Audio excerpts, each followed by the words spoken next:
Salute, YouTube. How's everybody doing? Uh, I didn't think I was coming back tonight, but plans changed. I got Jeff Nadu with me again. I know you guys enjoy when he's here. So he's got some things to say tonight. And if you're ready, Jeff, you could jump right into it. Yeah, and good to see you as always. Nice Yeah. to see the people out there, and it just seems like yet another day and another leak hole, shit show. I want to say this. I try to be nice to Lee. I tried to, try to kind of get to the bottom of him and what he was up to. Obviously, I think sometimes when people are all over you and bothering you, it can be a little much. I've had it happen to me in my own kind of daily life with what I do. You have to be kind of a strong person on the internet sometimes. And look, I think Lee's just out of control, man. I think he's been a complete prick, at least to me recently. He started calling me, blaming me for stuff, thinking that I'm talking about his personal life. I've never talked about his personal life. And as you said earlier with mob rats, I'm not trying to dox anybody. I actually genuinely liked Lee initially. He asked me to come on the show and I was willing to do it. I was skeptical to get involved with any of this shit. I try to be nice to him, ask him questions, try to be there for him if he needed a help. And then he just, now he's starting to try to make an enemy out of me, texting me, I'm this and that. And, he's just out of control, just to everyone. Like he's backstabbing everyone, and you try to be nice to him, but it's just, I don't think it's going to help ever. Yeah, I don't know. As everybody knows, I did a little show about him earlier. I didn't want to go on a thing bashing him and stuff because he is somebody I considered a friend at one point. But Same. obviously, there's things that are driving me crazy and stuff that he's saying. So I'm going to get into a little bit of that too. But like I said, I think you agree. There's a lot of paranoia and conspiracy theory going on, and I don't know what to make of it. I even just listened to Kane Shade's video. I don't know if you saw that. I did. Yeah, it's and again, like I liked Lee, I try to be nice to him, but when you're getting calls, oh, this and that, it's just, what are you even talking about? I'm not doxing your personal life. I don't know anything about your personal life. I don't know what these people are talking about. I don't know what your demons are. I don't know. It's not my business. But I try to be nice. I try to be on one side. And yeah, Kane Shades is upset. You're upset. And look, you guys are nice guys. You're kind of level headed. You kind of try to, stay 100 with everyone. I know I try to as well. I don't know what he's trying to do with all this, and he's making a lot of enemies. Yeah, it's that's why earlier, I don't know, you text me and asked if I was okay. I don't know why that was, but well, you seemed pretty like I thought you seemed a little out of it, and yeah, I was. I generally like you, man. Like we kind of get along. We have good chemistry when we chat. I think you're a nice guy, and I don't know, you seemed a little out of it. And I saw your wife has a channel. I think you guys are really cool. You kind of support each other, and she gets it, and you get it, and I don't know. I think that's cool, and I know if I don't feel that I know you well enough to talk to you about your wife when that was said. Yeah. And I don't even think I need to say it. No one on here, under any circumstance, their wife, their kid should be talked about at all. I agree. Ever. I agree. There's no reason for it. Yeah. And I think someone that, at least from his stake, was your friend, he's almost kind of flipped everything. And then I asked him about this the other night, where now all of a sudden he's, big John A-Light guy, and it's the flip-flopping is odd, very odd. Yeah, and you're absolutely right. That was a big part of it for me. The fact that he couldn't even come to my wife's defense. Forget about me, but any woman, you should come to her defense, but especially my wife. And he said something today that just compounded this and made it worse. I know he was trying not to like bash me or whatever, but I always look like I got a fucking black eye. I got to get lights on both sides, Jeff. I don't know what it is. Yeah. So it must have been a light. He probably hit me with a bat in my sleep. So he said that that I'm a drama queen, which is hilarious coming from me because but he said, isn't that the pot calling the kettle black? Yeah, I'm telling you, that's like when A-Light calls somebody a rat. It's Very strange. Right. A major lack of self-awareness there. But he said, he actually said, not only did Lee not do anything, to stick up for my wife or that whole situation, but then he says on his video that he made while I was making mine, he says, he actually said the words, tell me how this makes sense. That thing that was said about your wife, it wasn't directed at you. What the fuck does that mean? Well, yeah, it was directed at my wife. But yeah, it was directed at me. I mean, I don't understand what that was about. Maybe he was trying to say that it wasn't meant the way I took it, but it doesn't matter. I try to tell this to people who keep saying it wasn't a threat. You don't say words like, how would you like if your wife got raped and beaten by 5 guys? You don't say that, period. I mean, it doesn't matter how I take it. It's wrong no matter how you take it. You know what I mean? It's almost like he tries to make excuses for him now. It's almost a whirlwind with him. Like 2 weeks ago, it was an entertaining channel. You had gone, you listened to it, and it was good stuff. I got it, I understood it, but then I don't know what's happened with him. I don't know why he's doing this, and I guess he's doing it for views, but it's not working, right? And you don't make enough money on YouTube, especially with the amount of subscribers he has, where it really matters. No. And you're not winning people over. People are leaving your channel, which isn't what you want. That defeats the purpose. Absolutely. It's just very odd. It's almost unexplainable, and I'm not gonna talk about Lee's past. I don't, that's not my business. But Lee is out of control, and he's starting to bring me into it as well, saying that I'm a puppet master and I'm the guy controlling everyone. It's like, I don't know Mob Rats. I've never, ever spoke to him. Ever. He's, I think, mentioned me one time that he liked me. That was it. I think I've talked to Kane Shit on DM one time. I've talked to you. You're the only one I talk to. You and Jeff Canarsie. I don't talk to any of those guys. Yeah, well, the new narrative now is that, if I'm just letting everybody else know, the new narrative now is that I don't work for Sammy the Bull or John Gotti Jr. or Angel Gotti anymore. Now I work for Jeff. Now Jeff is pulling my strings and making me go after Lee Cole. Yeah. And soon it's going to be Jeff works for the Gotti family as well. That's what we're going to start hearing too. And that's his thing. It's everyone. They work for the Gotti family. They work for Casperosa. It's like, no. Some of us actually have our own thought. As I've told you earlier, okay, and I haven't really gotten into it on your channel. I've been on social media for a long time, okay? In my personal life, in my professional life, in what I do during the day, I deal with all of it. Yeah. I've got people with a lot of followers that tweet about me on the regular. I deal with nonsense all the time. The playbook that Lee Cole is trying to put out there isn't going to work, okay? It's just not. No. It's just not going to work. No, and to address another thing he said, earlier, which I just want to get this clear too, as if I haven't already. This big, and you can always tell when somebody had something planned, like one in the chamber just ready to go for you, when they can come out instantly within minutes of when they're feeling their attack, they already have something ready for you. And his big thing about me was, and I think I've told you this before. This is no secret. His thing about me is that, well, he says for a month I've been talking to Hootie and Gene Barella. Okay. First of all, I'll talk to anyone I want. And this is the guy who's always saying that he can talk to whoever he wants. I talk to Hootie. I don't even have to explain myself, but just to get it straight.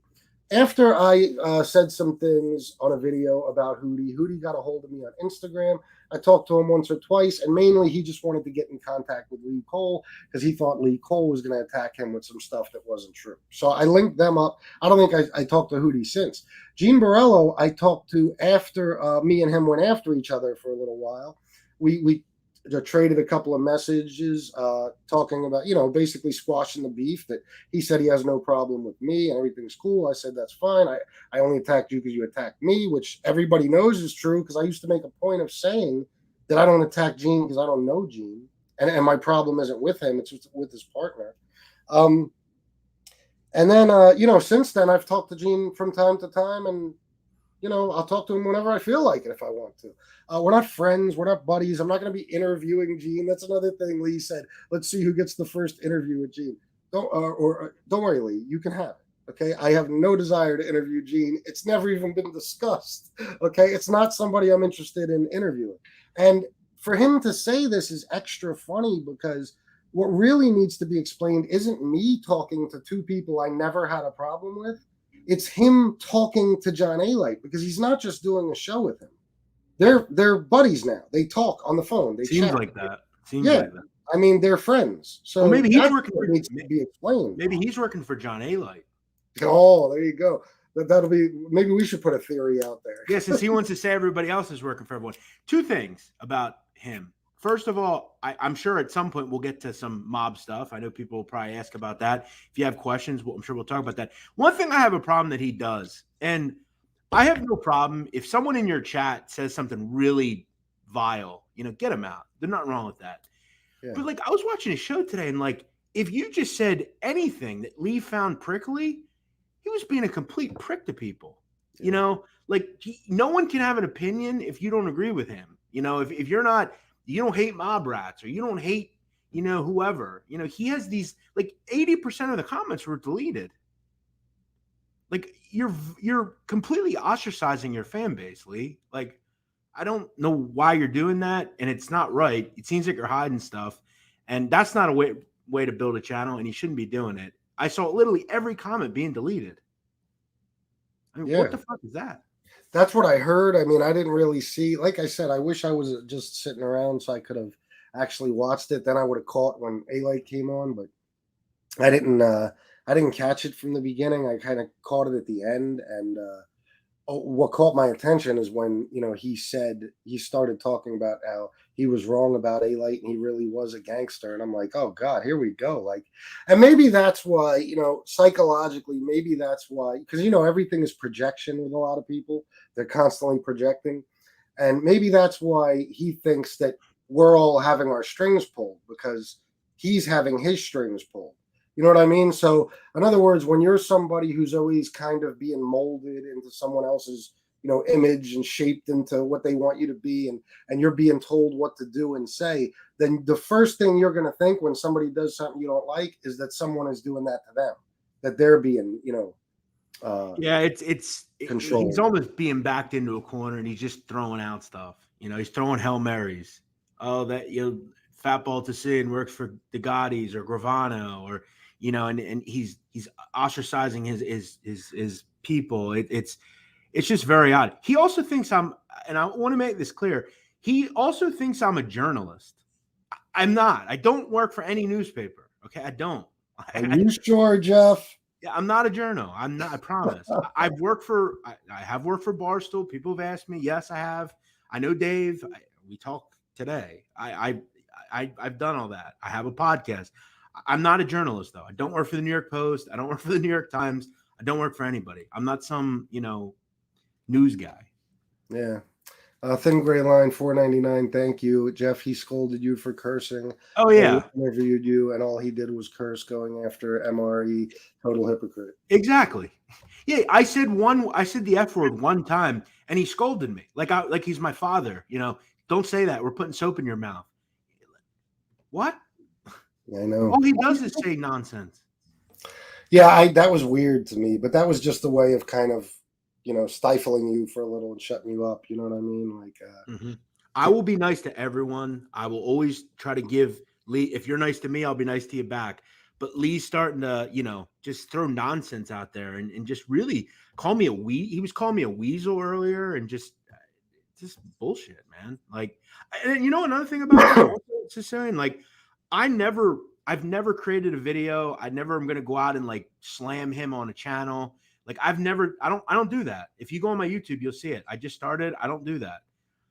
This is the first time I've talked publicly about him, and I've tried to talk to him, and now he's calling me a weasel and stuff. So I'm not going to put up with it.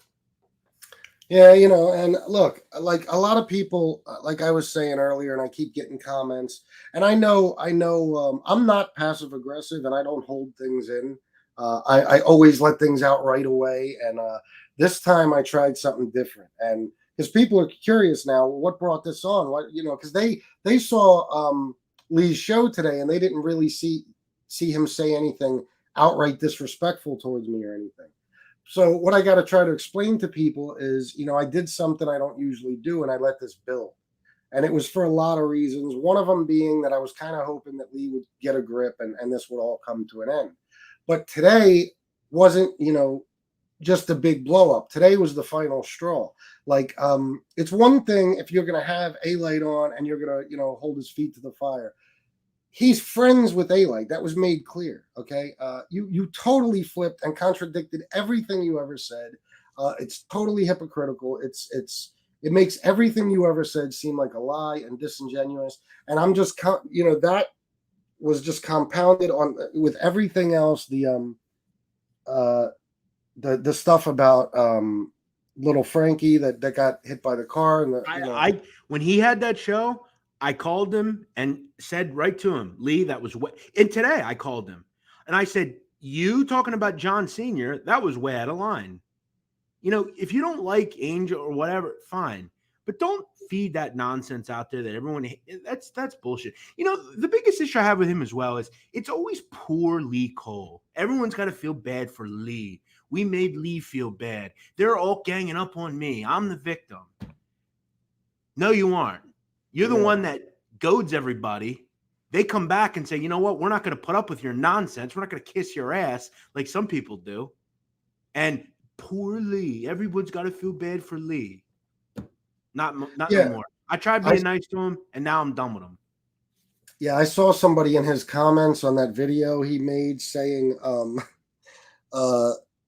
everybody's turning against you. It's just you against the world. And they were being serious. And I was like, nobody has turned against Lee. Lee has turned against everyone else. That's all that's happened.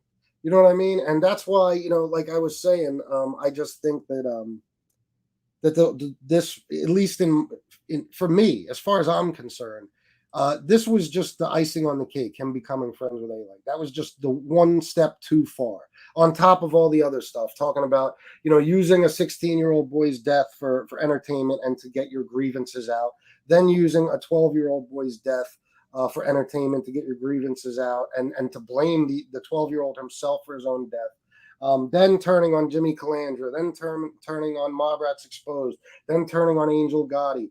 Now going, full bore into a friendship with A-Light, and basically, in doing so, you're turning on me. I'm sorry, because I can't be your friend anymore if you do that. I can't. And you're selling out everyone and yourself too by doing it. Yeah, look, outside of him calling me a weasel, he hasn't called me some of the things he's called other people. I'm just not going to be cool with him. I'm just not going to care about him. That's that simple. I'm just not going to mess with him no more.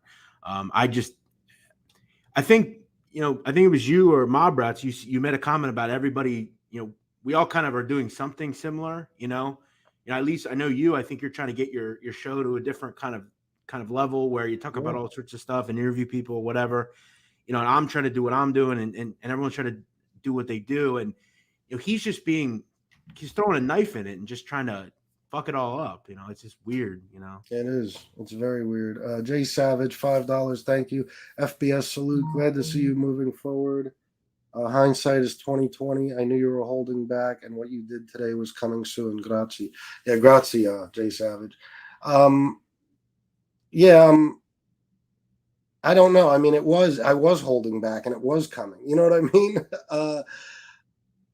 It was, like I said, there's been so much stuff building up, and I'm just like, even with like the Jimmy Calandra thing, I understood from Lee's point of view how Jimmy kind of came out of nowhere and said, Lee Cole, he wasn't a good guy. I'm done with him, blah, blah, blah. But the bottom line is, and Lee Cole knows this, he admits it, he made an agreement with Jimmy before Jimmy came on his show not to bash Sammy.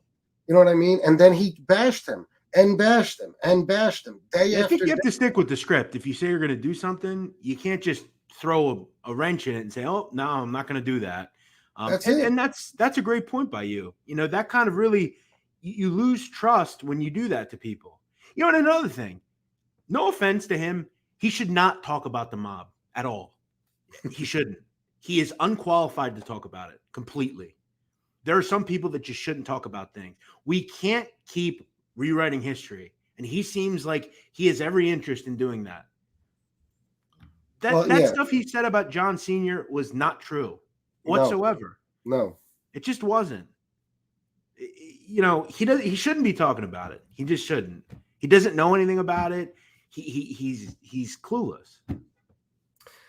Yeah, I mean, I'm no expert myself, but I know more than he does, and I'll just say that that stuff disgusted me too. I mean, now all of a sudden John Senior was a bad guy, and nobody respected him, and his whole 90% of his guys hated him, and the whole city hated. Come on, like these are Listen, things. I got to tell you, I've never seen a mobster die. Okay, now he didn't get a Catholic funeral, John, which most mobsters don't. Did you see how many people look at the trial? I mean, there are hundreds of people.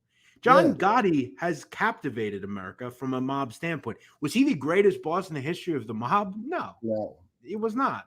But John Gotti, when you talk about the popularity, the mob lore, rooting for the outlaw, if you will, John Gotti Armand had the comment in the movie. Look, everybody loves me. I'm fucking the government that fucks them every day. And that's there was a compelling part of that. Like people looked at it and said, you know what, he's right. The government are a bunch of scam artists, fuckheads. And he kind of did that for a long time, and he stood on his head and went and did the time and was a man about it.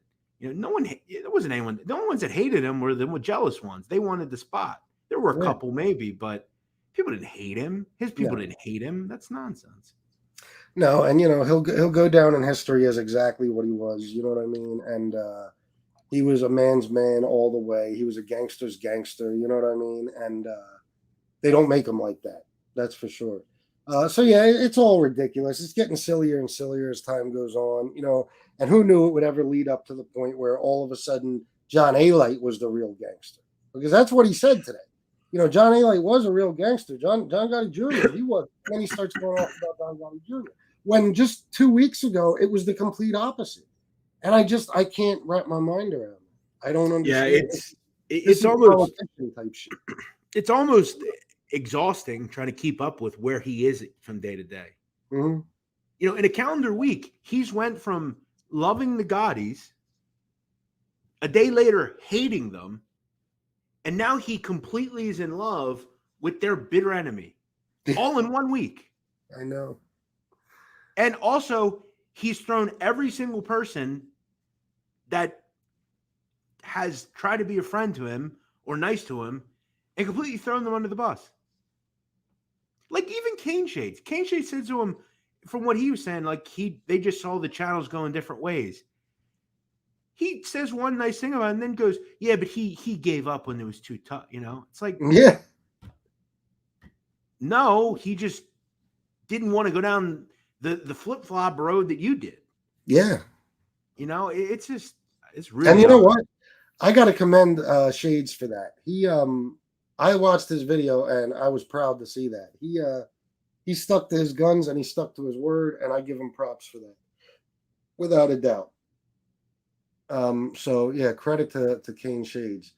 But yeah, I don't know, man. I don't see the end game, because what I just want to say to Lee, and I've said shit like this to him before. Listen, we both started about the same time. Neither of us expected to have any success. The difference with Lee is Lee had actually started his channel a year before, and it didn't get anywhere. Then he found this little niche. He jumped in with the whole John A-Light thing and all that stuff, as I did. And we started to have some success, and now we're doing well. Why? What is this? The need for self-destruction? I haven't seen anybody self-destruct this bad since the last time I did it, and that was with drugs and alcohol. You know what I mean? At least I wasn't in my right mind when I did it. I don't understand, why destroy your channel? Why give up the loyal fan base? I agree.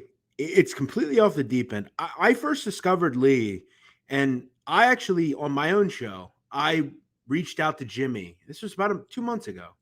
And I said, hey, Jimmy, I know a lot about your story. I would love to talk to you. I'm doing okay with my show. I'd love to speak to you. He declined. He said no, which I was, okay, whatever. I mean, that's fair. And I saw him like a week later on Lee's show, and I thought, well, okay, who's this guy, Lee Cole? I never heard of him. Yeah. And then I started following what he was doing. And when it was then, like, I kind of liked some of his content. We kind of aligned a little bit with what I did.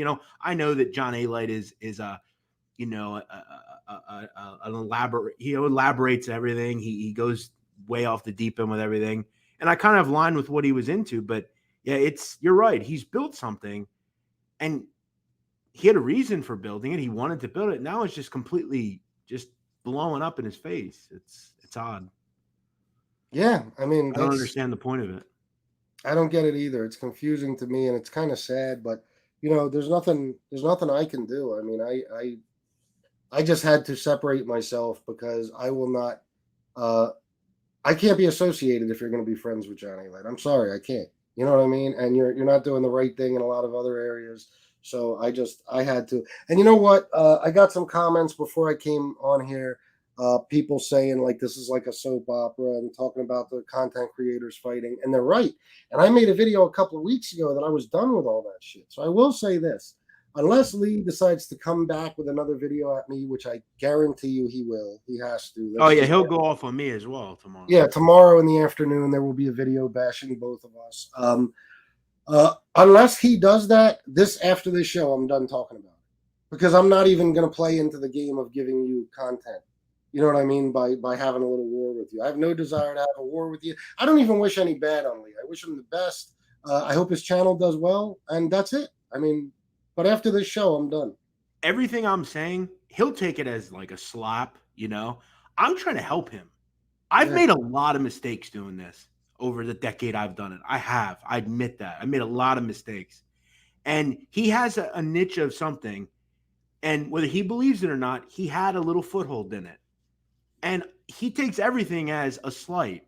I know I'm younger than him, but in this business, I'm a lot older than him. He doesn't know shit about this media shit, right? I try to help him, you know, but it's like I'm as well. Like usually when you and I speak, we don't talk about Lee. We talk about mob questions and mobsters and stuff, you know? Absolutely, yeah. I don't wish any ill will. If I saw Lee tomorrow, right now, I'd say hello to him and try to get through to him. But he's almost like in a way, he's a lot like that kid you were talking about, the young kid.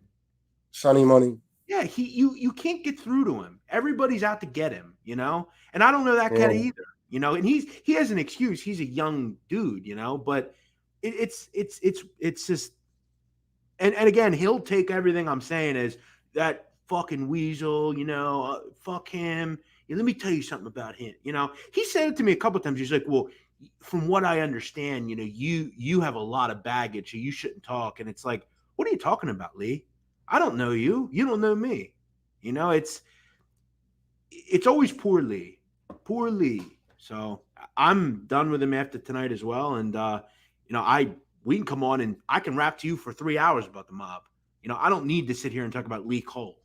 So yeah, absolutely. Hold on, I want to see something real quick. I lost this comment, but this goes to show. I'm telling you, certain people, they have no. You ever notice that some people lack critical thinking skills? Like you find a lot of this with real religious people. They can't think beyond, you know, their closed-mindedness, their little what they've already learned or been taught, or their first. Yeah, they're stubborn. They're stubborn. Yeah. Yeah. So here's one. This is a lack of critical thinking skills right here. This is an example. BE, thank you for letting me use you as an example of somebody who has no complexity to their thinking. Fatbald Sicilian, why are you allowed to talk to Gene, but he can't interview A-Light? See, this is what happens when you don't put thought into your comment. Lee could talk to whoever the fuck he wants. I'm not his goddamn father. His name isn't Nunzio, okay? I didn't come from him. I don't care what I don't care. Okay. He can interview A-Light too. I can also choose to disassociate myself from him while he's doing that. And as far as me talking to Gene, no, I'm not doing what Lee is doing. Lee talks to John A-Light on the phone every day. They've become friends. I've talked to Gene through some Instagram messages, maybe a total of 12 times. Okay, it's not the same, but yeah, he has every right to talk to anybody he wants. I have every right not to take part in it or not to be friends with somebody who talks about A-Light. Plus, let me give you another difference, as if you didn't catch this one yet either. When I didn't talk shit about Gene. I didn't build a YouTube channel talking shit about Gene. I didn't spend every single day in every show talking about Gene. I never said a bad word about Gene until he said a bad word about me. And then I came back at him a little bit. Okay. And that was it. Then we squashed it. Okay. And that's since then, I've talked to him a few times. Okay. And I might talk to him some more. Who cares?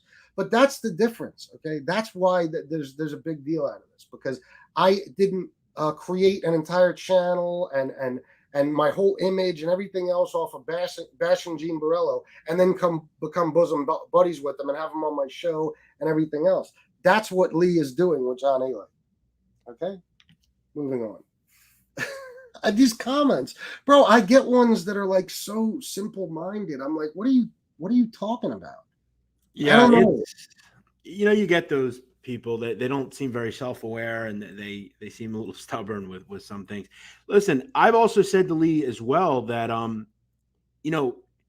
when if Lee had come on here from the beginning and said, like for me, like in my case, I will interview anyone. Okay, my show is about the history of the mob. I don't like what those folks did, but I will speak to them. I will. I'm saying that. I'm saying I don't like them, but I'm trying to put on a compelling show and have compelling content. Lee has made it clear from the beginning that's not what he was doing. He didn't like those people. He hated them, actually, according to him. And then he did, like you said, he made it about Lee Cole when he was interviewing Jimmy Klanger, and he couldn't help himself. Had to ask him about stuff. Look, whenever I interview someone or whoever, I say, hey, is there anything you don't want me to hit? It would be really cool if we could hit everything, but if there's a no, I won't bring it up. I'm not going to go into an interview and bring it up, and he's completely flip-flopped, and that's where the problem is. It's not, he can talk to whoever he wants, but a week ago, and I think you should understand that, as you guys said earlier, John Alite is not trying to be Lee Cole's friend. Like he's trying to align with someone that he thinks he can manipulate and using it. Right? Yeah. I reached out to John Alite. I'll tell you right now, I'll interview John Alite tonight if he does it.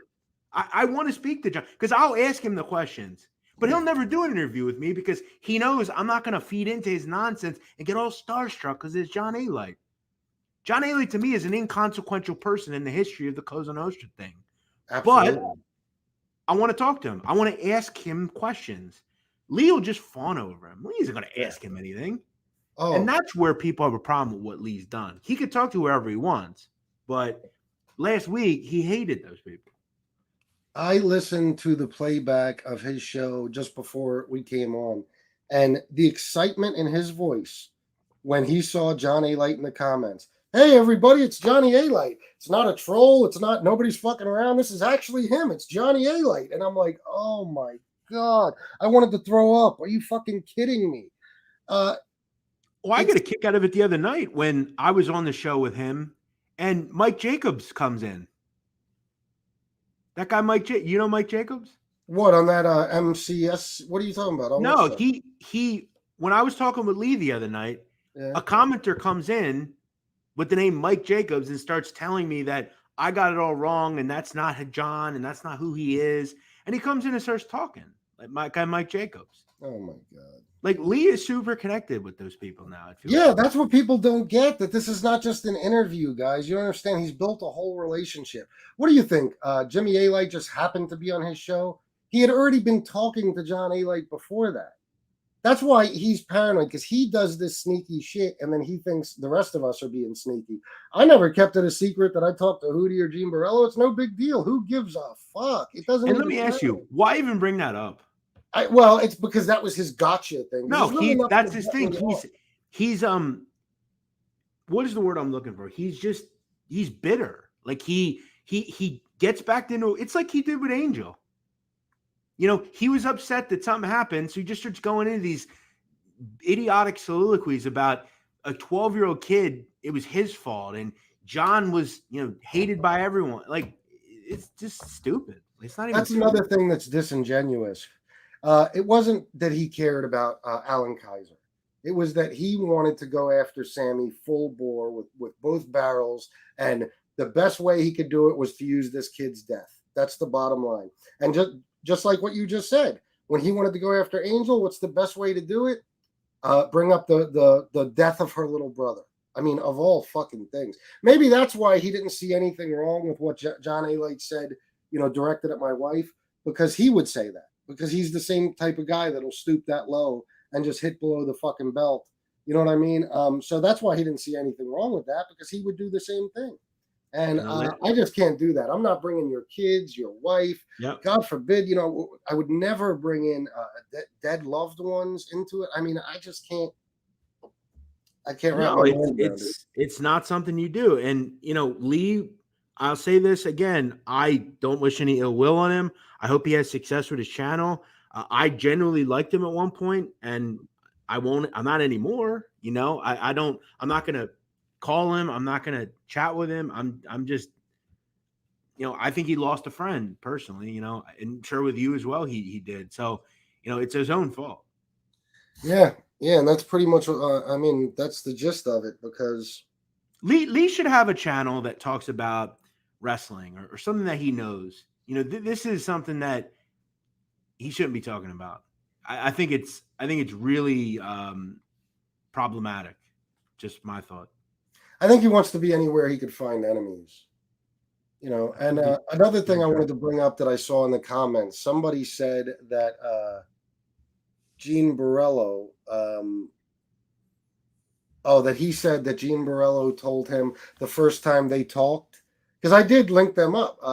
Gene wanted to speak to him, you know what I mean? And I let him know, and he said, yeah, let him call me, whatever.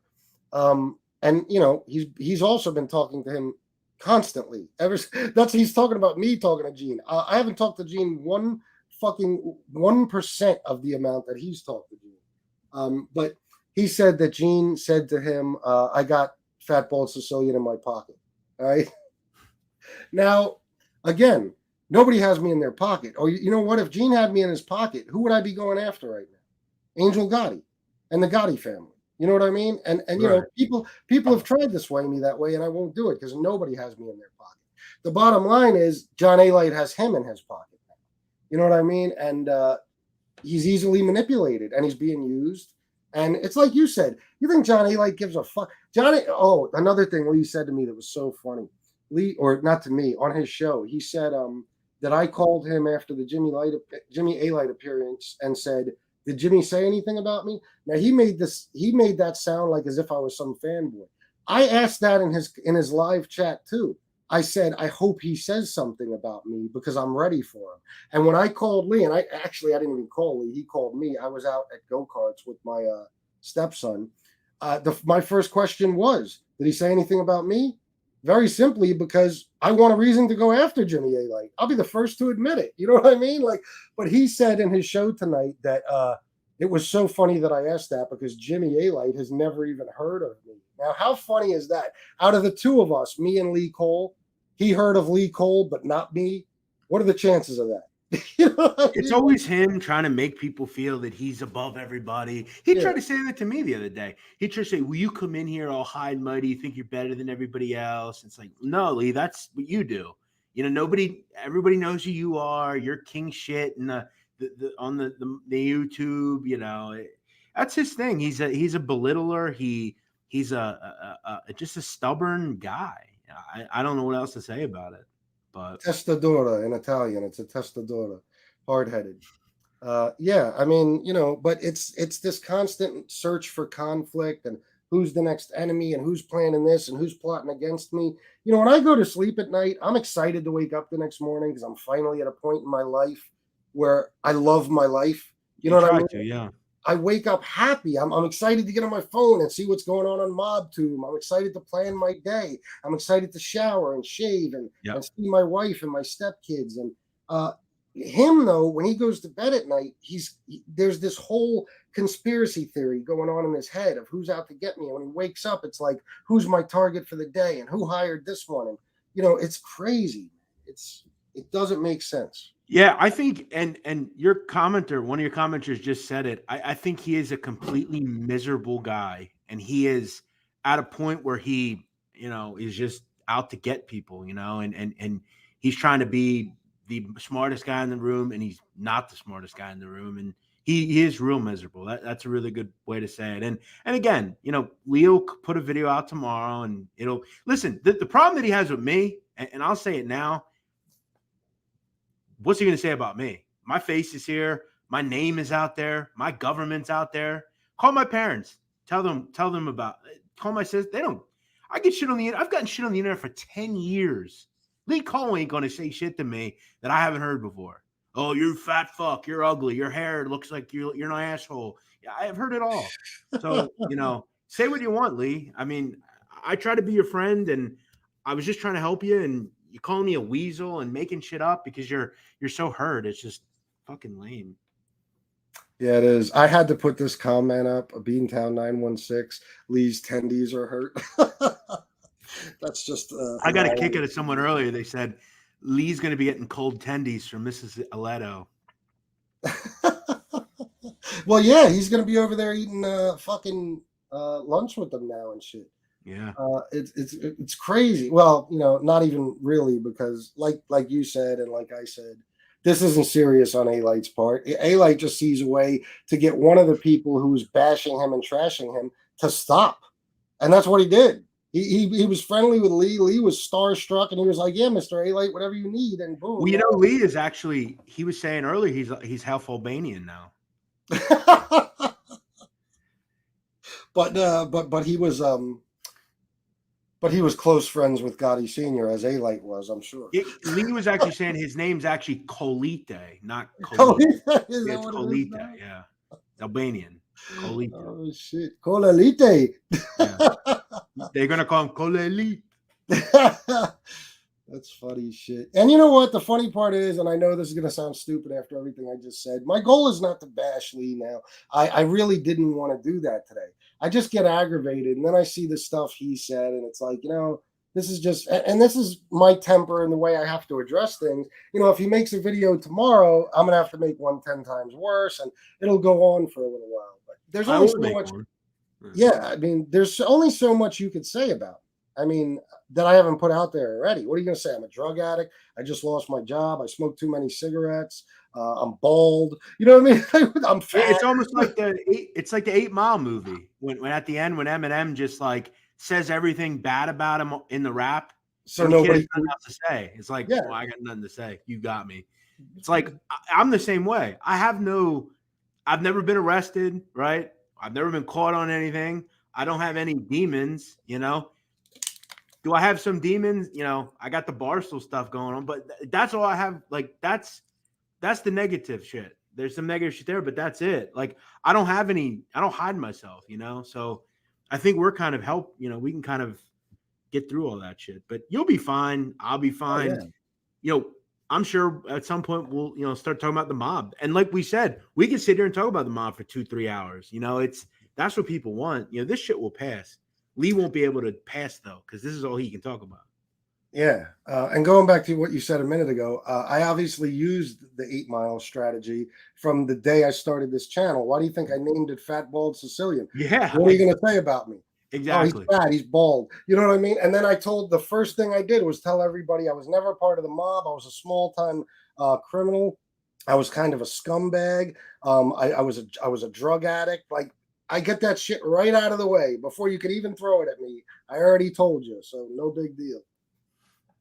Yeah, that's kind of how I do things as well. So I don't have any concerns, So yeah, and the only thing anybody could dig up about me will be my criminal record, and in which case, in this YouTube world, that's actually only going to give me more credibility because a lot of these guys.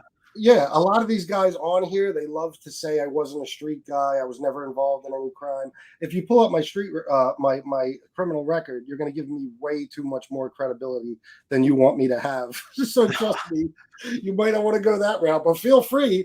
It'll stop me from ever having to put it up. So go ahead. No, exactly. I don't know if you saw this. I wanted to bring this up, and I don't know why I saw this, but on YouTube, when you open YouTube, it shows you like recommended videos to watch. Yeah.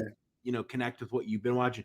So I think it was last Saturday. I opened YouTube up, and the suggested video was Lee Cole's interview about Johnny Depp or whatever. Yeah. And sometimes when I'm sitting there initially listening right away, and I didn't really care much about that subject, but the first comment was a timestamp of the video. And I went to the timestamp. So did you see Lee the other night thought he had ended his stream, but he didn't? Did you see that? No, I wouldn't have watched that episode. Come on. I'm a Me guy. either, but I just happened to see that episode on my suggesting, and the first comment was a timestamp. So Lee, it was so funny. They got to the end of the video, and Lee, I guess, really had to go to the bathroom. And Lee was like, all right, let's end this. And Kane was like, all right, see you later. And I guess he didn't hit end the stream. And Lee like ran into the bathroom, and like you could hear his dogs like moving around, and it was super funny. Like he just didn't hit the thing. And then he comes back to the computer like a few minutes later and he goes, "Ooh," and he like hits the thing and like it goes off. It was funny. It was really funny. It was one of those like he just forgot to hit the thing. That's the tricky part about what we do here is that could happen to any of us. But yeah, I don't know. I don't want to dwell on it too much. I mean, we've pretty much said everything we need to say. And like I said, I'm only going to bring it back up if Lee, if he does something that I feel I need to respond to. If he leaves it alone, I'm not going to say another word, and he can go on with A-Light and Co. And I'll keep doing what I was always doing, and I'll never change. So it's up to him. I mean, honestly, the ball's in his court right now. Eric said Lee is a capo in the Lucchese crime family. I forgot. Yeah, there's many theories on what Lee might be. I don't know.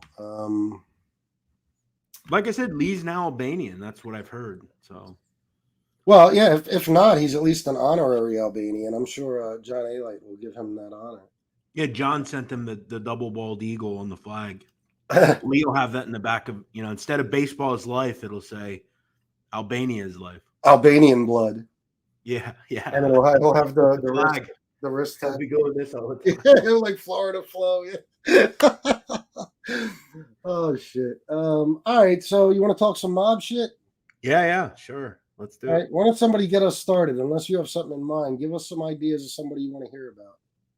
If I don't know about them, I'm quite sure Jeff will, or we both will. That's a funny comment from Vinny. Where is it at? Vinny Avella? Yeah. This one? That's actually pretty creative. I like that. Gaspipe. We spoke about him before, but we can do a little more if you'd like. Yeah, Gaspipe is real fascinating. I'll give him that. I mean, he was a real dangerous dude, as we know, but he was a stand-up guy. Then he became a rat. Then he got his rat agreement teared up. And then he did the interview on 60 Minutes, and he had the mafia cops, and a weird, crazy life, but a really lethal dude. We talked about him going after people's families as well. He was a guy that was just trying to silence people. He had a lot of connections, obviously, with that Henry Hill crew and Paul Vario. And, I mean, if he just heard you were a rat, he killed you. But, Anthony Caso was deranged completely. Yeah, and one of the things, we talked about like the Philly and Eddie interview and some of the funny stuff that goes on in his interviews. But Gaspipe, one of the things that stood out to me in the interview he did, it was 60 Minutes, right? I believe so. Yeah. In that interview is when I forget who the guy interviewing him was. I don't remember. The guy, I think it was Ed Bradley. Yes. Ed Bradley asked him, I can't quote him exactly. I don't remember his exact words, but somewhere along the line of, do you feel bad for the families of the people you killed? Yeah. And just like how Philly and Eddie answered the Vincent Falcone question, he was like, no, I didn't know the families. And I'm like, wow, see, that goes to show you the mentality of a true serial killer. Like, and then he goes into like how he starts crying like about his own family, and it's like, come on, man, like you literally went after like the sister of she was like an innocent person. Picciotto's sister. Yeah, right. Like she's in a wheelchair her entire life because of that. She had to move, change her name. Like he was like totally deranged. And I like that the interviewer called him out. He was like, come on, John. I mean, you or not John Anthony. You killed tons of people. You ordered killings. You killed innocent folks. Like, he was definitely right up there, top 5 biggest lunatics for sure. Yeah, he was cold blooded. And I'll tell you one of the saddest parts of his story, and you know about this, of course, but what took place with his wife after, he flipped, and the way they tried to extort her, and, what did she have? Like a dress shop, I think, like a, Yeah. yeah. And, they just, everybody turned their back on her. And that guy, I think he was called the Bug, Mm-hmm. was going in there every day and extorting her. And, it led to her having multiple strokes, and, finally a heart attack that killed her. And, this is all stuff that could be attributed to, the life he lived. And He actually wrote a letter to the government blaming them for her dying, actually.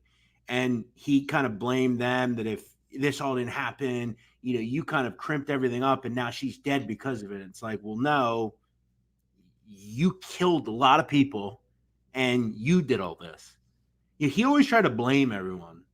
yeah, It was never Anthony Caso's fault. It was always the government is just corrupt and they tore up my corruption agreement or my cooperation agreement. No, you did a lot of bad shit. Plus, at the end of the day, and I think we talked about, I might have talked about this with Lee or you, or one of you guys. Sammy the Bull. Yeah, we talked Yeah, about it. like he made Sammy the Bull look bad and the government wasn't going to put up with it. That was their king rat, right? They were not going to let Anthony Caso, of all people, ruin that. Because, Gravano was probably the most effective witness as far as taking people down that the government had. He took down a lot of people.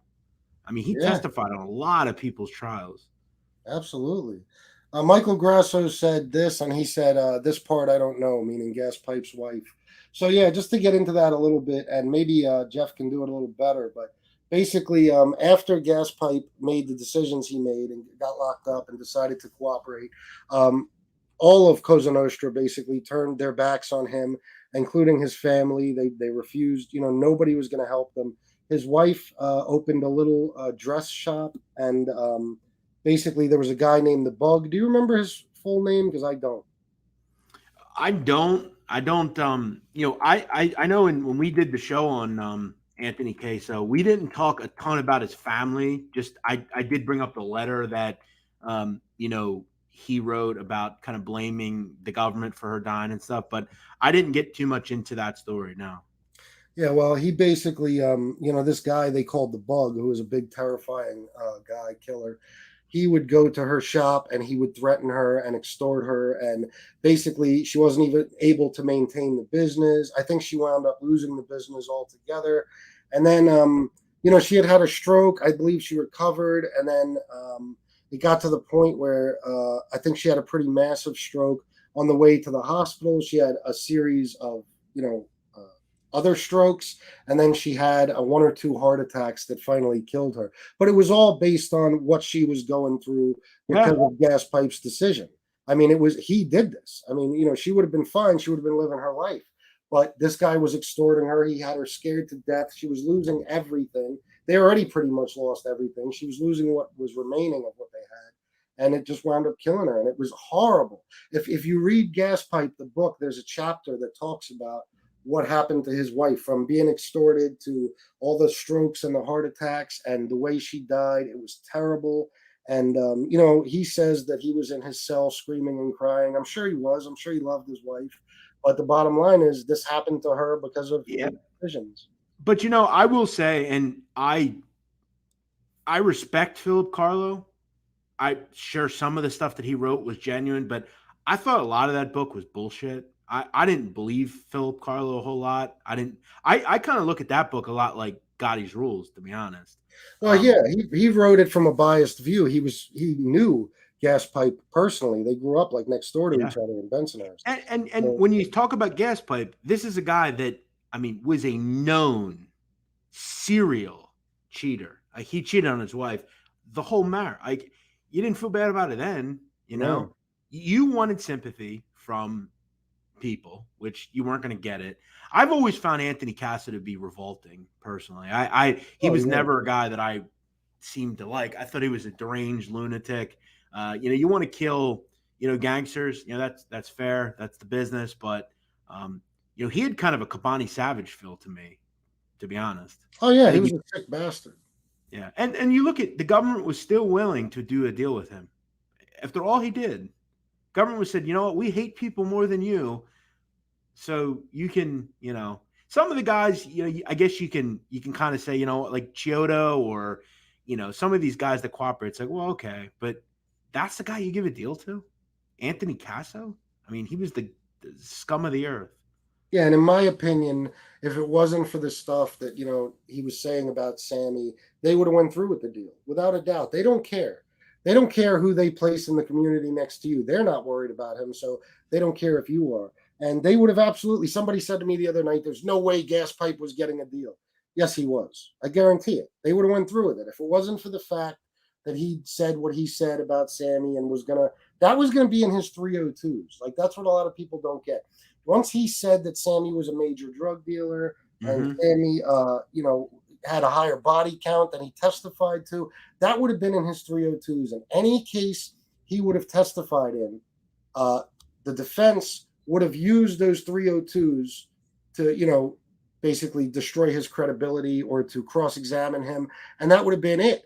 They would have been screwed as far as Sammy the Bull as a witness, and John Gotti could have possibly gotten his conviction overturned. So Yeah, and he was also doing a lot of bullshit in jail. He's trying to escape. He was trying to do shit that you just can't do as a witness, and they tore it up. And yeah, you're right. I mean, they were not going to allow him to devalue Sammy Gravano as a witness.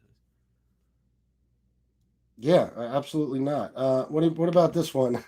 FBS, what do you think about Tony Salerno getting Mad Dog Sullivan to kill that Tony guy from Philly and stuff money in his butthole? That's some gross shit.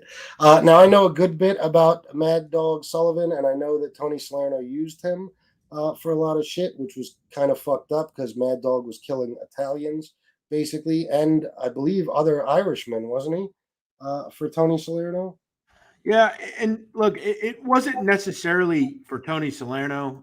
I think there were people that kind of, as far as that situation with Caponegro, the Genovese crime family totally played Caponegro like a fiddle. I mean, Yeah, in yeah. every sense of the word. I know Funzi Thierry, I think, was the one that obviously ordered the hit on Caponegro. It probably had to happen, but he also set the whole hit in motion on Angelo Bruno too, so that needs to be talked about as well. As far as stuffing money up his anus, that was a clear sign of greed. That was the Sicilian message in a way, as Yeah, and that wasn't the first or last time that happened in the mob at all. well, no, I mean, when Bruno Facchiola was killed, Anthony Caso had him killed. He was actually the guy that walked Tommy DeSimone into that making ceremony when he was killed by Tommy Agro. He was killed for being a rat. They stuffed a canary in his mouth. That was a kind of a norm. That happened a lot. As far as Salerno, we just did a show on him. He's probably my favorite mobster of all time. Really? I have kind of three that kind of stick out: Accardo, Salerno, and Chin. Um, and we talked about this last night, I think. I don't think people quite understand how much money Tony Salerno made. No one will ever touch Tony Salerno from an earning standpoint. No one. Did Michael Franzese make some money? Yeah.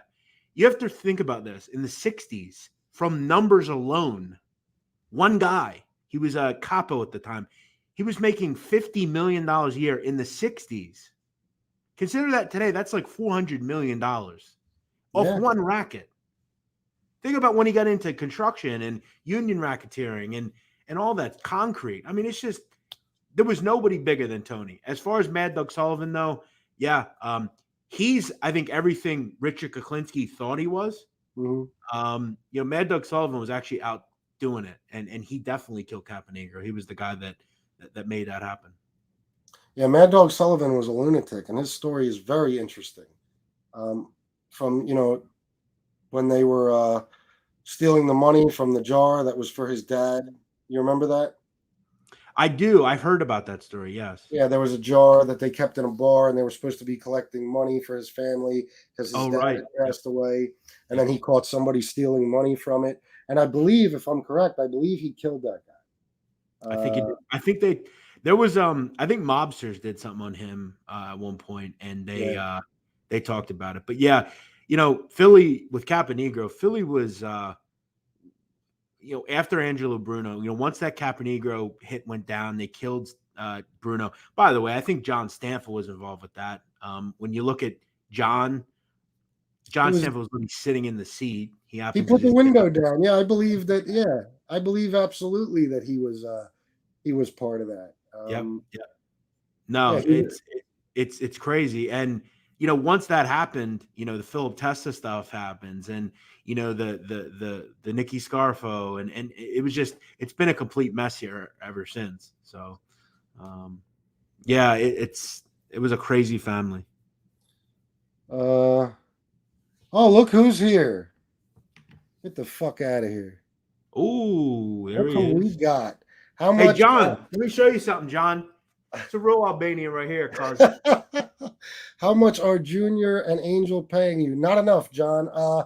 Why don't you tell us why you said that you killed dozens of guys, and could you name them for us, please? I'd like to know the answer to that. Name the dozens of guys you killed.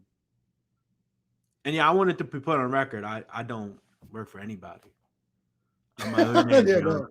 I'm my own man like you. I'm my own Absolutely. man. Come on, John. Let's do this. You know what I like to say to people like John? Thanks for watching. Absolutely. Glad to have you here. I'm really hoping we get some answers. We could call this an interview. Who else do we want to talk about? Let's talk about people that actually matter. You think John's done? Yes. And I don't think that's John. I think that's probably one of his minions. If it is, they're using the exact same profile picture. I got to tell you, I don't think John would do. I don't think he would just come into chats. At least I think it's someone that works for him. Maybe. Is that his real account too? Are we sure that's his real account? That's his profile picture. That's his real profile picture. I mean, anybody could be using it, but I don't know. Let's see. I want to know, who are the dozens of guys you killed? You send him a link. Maybe he'll tell Daily. us live. Huh? Send him a link. Maybe he'll tell us live. I'll send you a link. You want to come on? It's not going to be easy, but it'll make for a hell of a show. All right, let's move on until we see if we who have else any do more. Who else do we want to go over here? I don't know. Does anybody else have ideas for yeah, they said Gaspipe had a pistol in his cell. Yeah, actually Jimmy Calandra told that story that he saw it. Absolutely. Lee Cole sent him here, it says John Eli.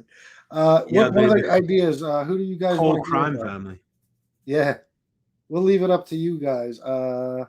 Matthew Madonna. Yeah.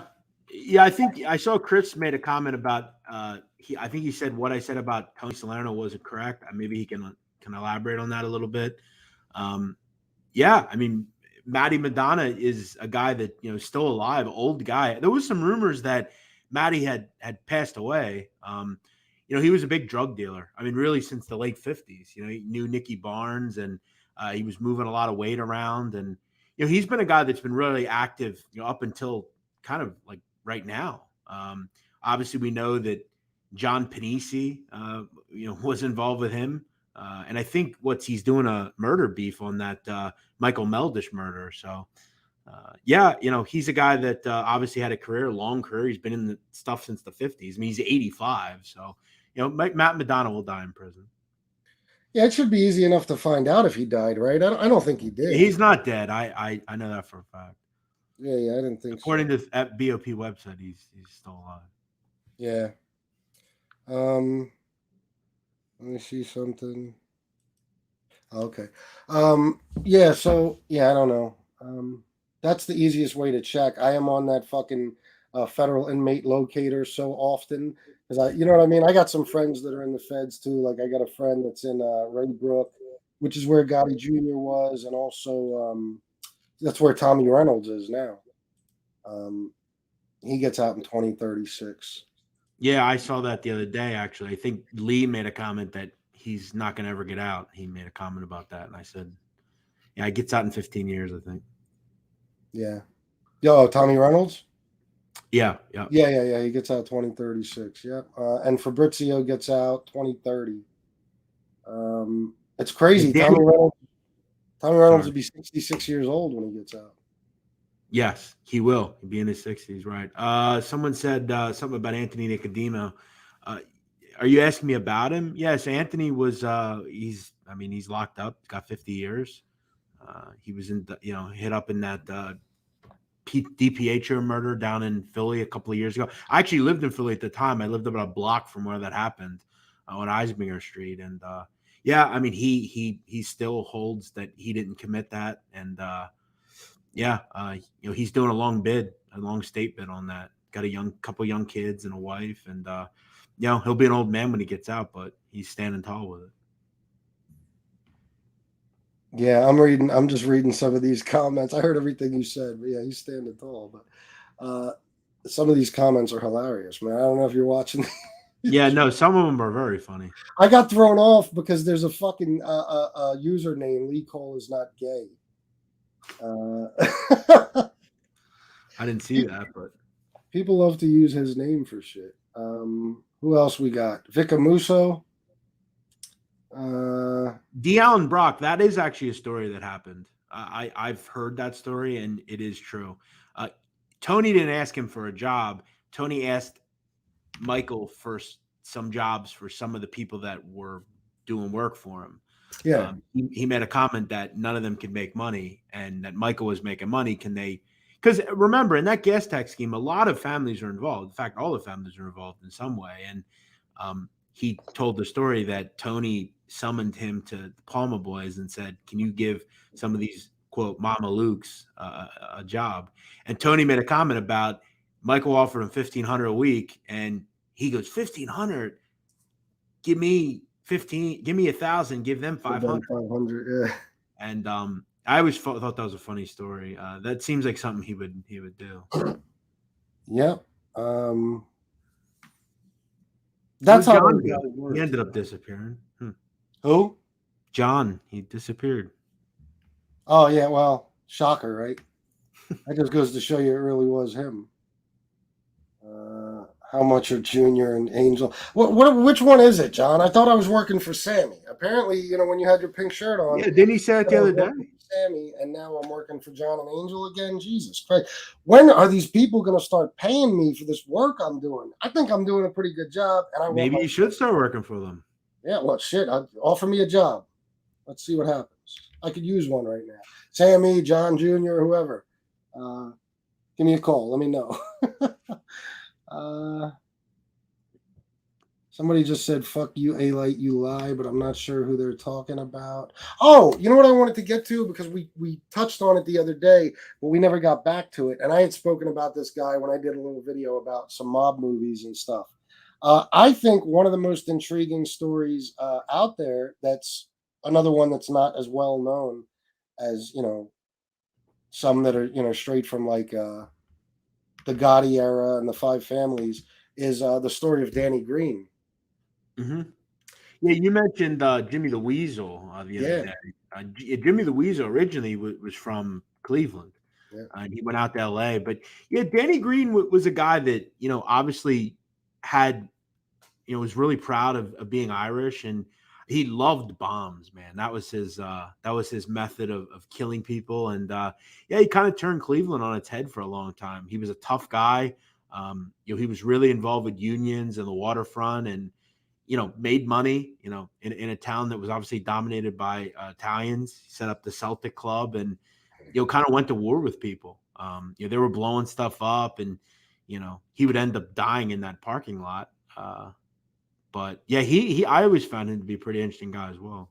Yeah, and I mean, Cleveland was called Bomb City at the time. I think it was like 36 bombs in 3 years, something like that went off. That's how they were killing each other at the time. And Danny Green, he was a tough son of a bitch, and he wasn't scared of nobody. But, you get to the point where you can't, you got to pick your battles, and he chose to pick one with the Gambino family. And it was a terrible idea. And especially what it was over to begin with. Yeah, there's just certain folks that you don't pick fights with. But yeah, he loved the bombs, man. That was his number one thing.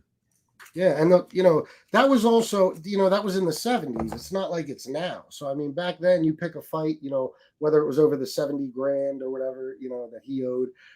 You don't pick a fight with the Gambino family, especially if you're basically a lone Irishman with a small crew.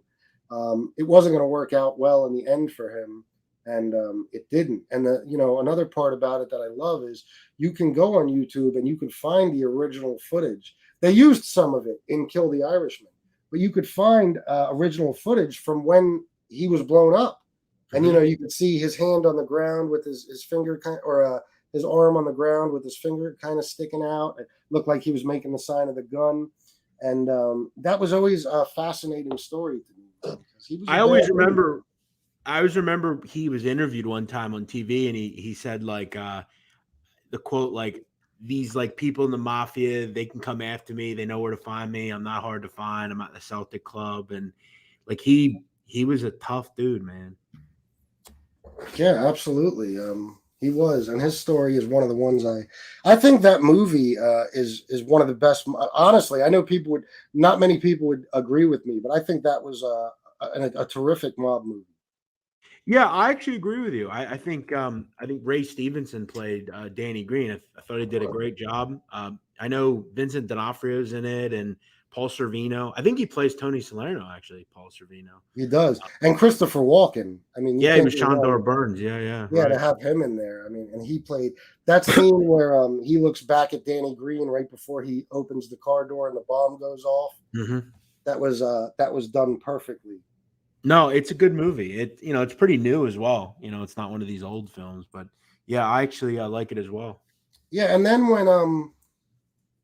when Ray Ferrito killed Danny Green, and they messed up. I don't know if you know the story behind how he wound up getting caught, but he actually had the bomb car registered in his name, Yep.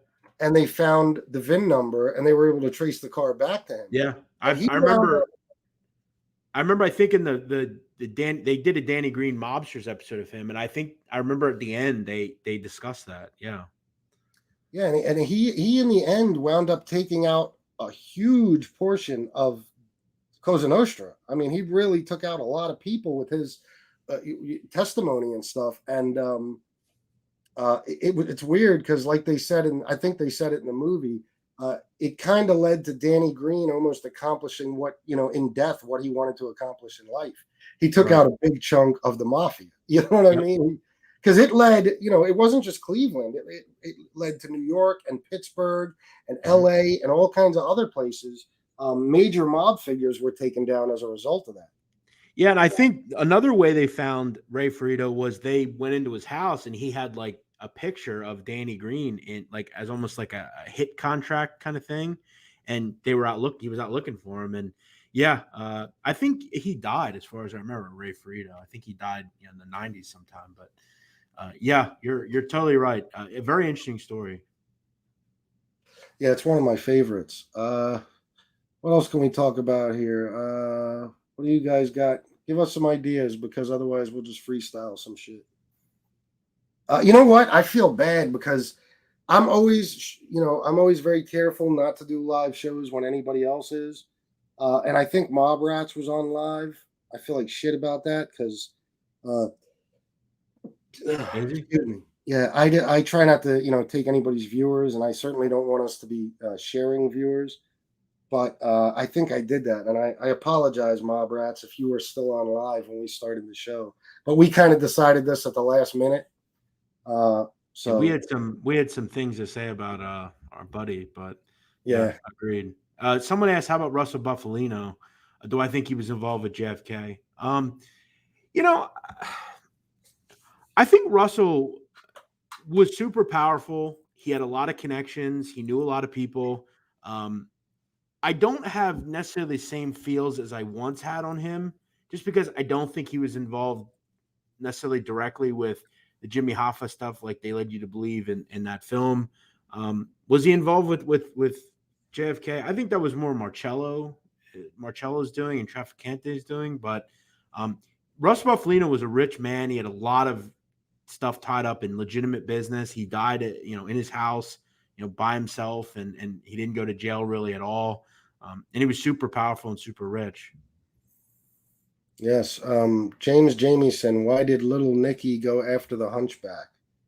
Because little Nicky was a power tripping lunatic, and kind of Angelo Bruno allowed Riccobini to operate kind of freely in South Philly. That was something he would do. And Nicky comes in and kind of just says, no, it's not going to happen anymore. Everybody's going to pay a street tax. Yeah. And Riccobini just kind of told him to go fuck himself. And, Nicky was going, he's another one. He was going after, I remember one point, I think it was Fafiana. No, I don't think it was Fafi. It was somebody in Nicky's crew went after Bobby Riccobini, who was Harry's brother. They caught him down on Oregon Avenue, and he was with his mother. And one of the individuals pistol whipped his own mother, the mother of him. She was like 80 years old. And she tried to fight the gun. She did. Yeah, she fought him off. She was a tough woman. And so he kind of demanded a street tax, and that's just kind of what Nicky did. If you didn't get down or lay down with him, if you didn't get down, you would be laid down. That was kind of his MO. Yeah, he and Harry the Hunchback was a fucking beast of a man. I mean, for being a little tiny guy and stuff. He's only I think he was 4'11". He was tough as nails, and his whole crew was. And he was also, I believe, one of the youngest, if not the youngest guy to ever be made. He was made at like 17 years old. Yeah. He was. I remember hearing a story one time about him. He fought attackers off, with guns and stuff. He was a tough dude. I mean, there were a couple like really interesting stories. I remember, John Veazey, who we talked about. He fought off some killers, as well. That was kind of always a lured thing. Hey, did you see what John said? Oh, John, who? A-Light? Yeah. What did he say? He says, this kid just loves using my name to get famous and get views. Yeah, the way you love using the Gotti name to get famous and get views and write books and hop into documentaries and spew your horse shit. You can't say two sentences without using the Gotti name. So yeah, I'm taking a page out of your book, A-Light. It might be the only thing I ever do that's similar to something you did. If that's not calling the kettle black as well, I don't know what to say. I mean, like I said, bro, there's a serious lack of self-awareness happening, man. Like, isn't that kind of all he does? That's all he does. If it wasn't for the name Gotti, John, we wouldn't know who you are. Who is that? Who's Chelsea A-Light? Who's that? Oh, that's his daughter. Why, is she in here too? She beats on his what? We didn't say anything about your dad. He came in here. Yeah, and you know what? I'm not gonna engage with anybody's daughter. I will not. I won't insult anybody's daughter. I won't argue with anybody's I'm not daughter. either. I don't care how much I don't like you. I have too much respect, so that's something I'm not going to do. You should follow my lead there, John, and do the same, especially when you decide to bring people's wives into things. Now's a good time to apologize, though, John. As good a time as any, so feel free. Hey, John, you also didn't answer our question from earlier. Did you miss that, or? Yeah. What about those dozens of guys? That would be, anywhere between 24 and up. So let's hear the answer. Don't be shy. Feel free to let us know. This is good shit, Jeff. Just another day of mob paradise on the internet. Mob tube. You gotta love it, man. You never know what's gonna happen next. It's fascinating. What was for dinner tonight, John? I have a guess. Can I make a guess, Jeff? Tendies. I don't think I think he had something different tonight. I feel like. Oh, really? Yeah, I don't know. Just the thought. Let's see. But no, John, I will say, John A-Light, I would love to speak to you. We can have I want to get to know you, your life. I want you to tell me your story, but I also want you to answer questions. I would love to speak to you. No gloves off. I will not attack you personally. I'm not that kind of guy. I'm just having fun in here tonight, but I'd love to talk to you if you want to speak to me. Yeah, Jeff is a true professional. I think you should take him up on that. I get a lot of views. I got 10,000 listeners a show. I'd love to speak to you, John. And take my friend Carlos's advice here, as you can see up on the screen. He's speaking to you. Carlos doesn't like rap, man. He hates rap. Nah, Carlos is a good guy. Yeah, he is. I've seen him in here. He's a nice guy. Yeah. Let me know. I don't get a chance to look at all these comments. So if there's any more, if you see it, Jeff, if you see any more A-Light comments. Yeah, I actually wanted to touch a comment that I saw a little bit ago. I just see her name pop up here. Lexi Johnson asked a comment about why do Albanians, why are they so infatuated with the Italian mob? Well, I think that has a lot to do with just the culture, right? So Italy and Albania are very close to each other. There's actually a lot of real cultural similarities with Albanian culture. I think they kind of go hand in hand a lot of the time. And in fact, in Italy, there are Albanian enclaves, and in Albania, there are Italian enclaves. We're just so close, and we kind of have the same diet and the same culture and the same kind of way of life. So I would probably say that's probably why.